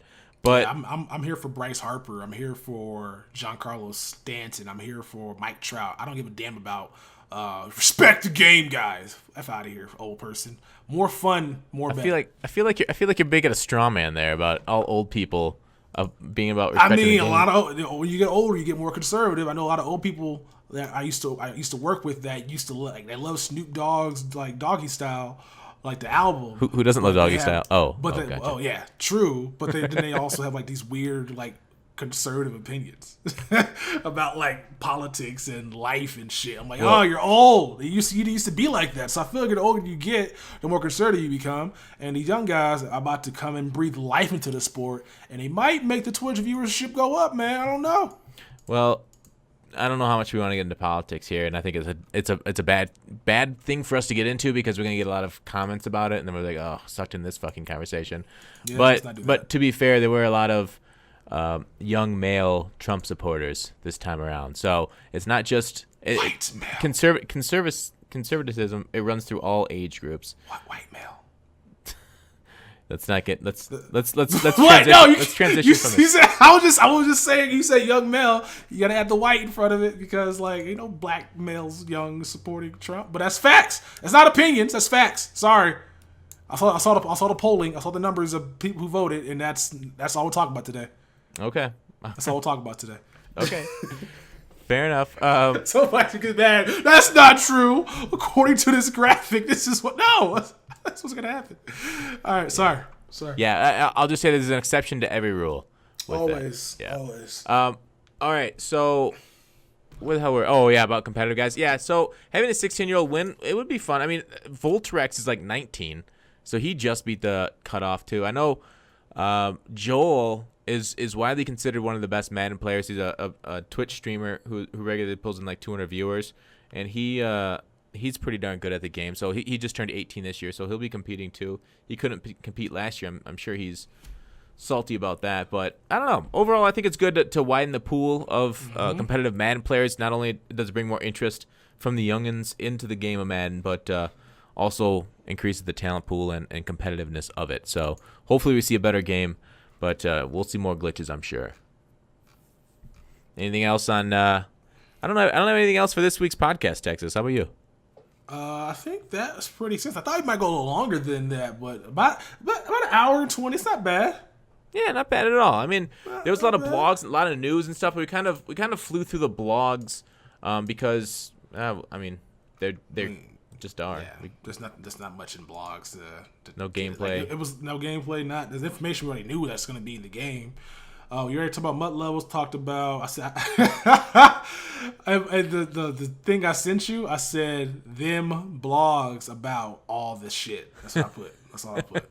Talk about loyalty. Talk about bonus and play. Champ Bailey and Gronk, and we'll probably get more information about MUT later on this week, which we'll catch up on next week's podcast. And again, expect some gameplay on YouTube next week. That's what Rex said. We'll get some gameplay from the influencers, as they call them, because they're no longer game changers, apparently. They're influencers.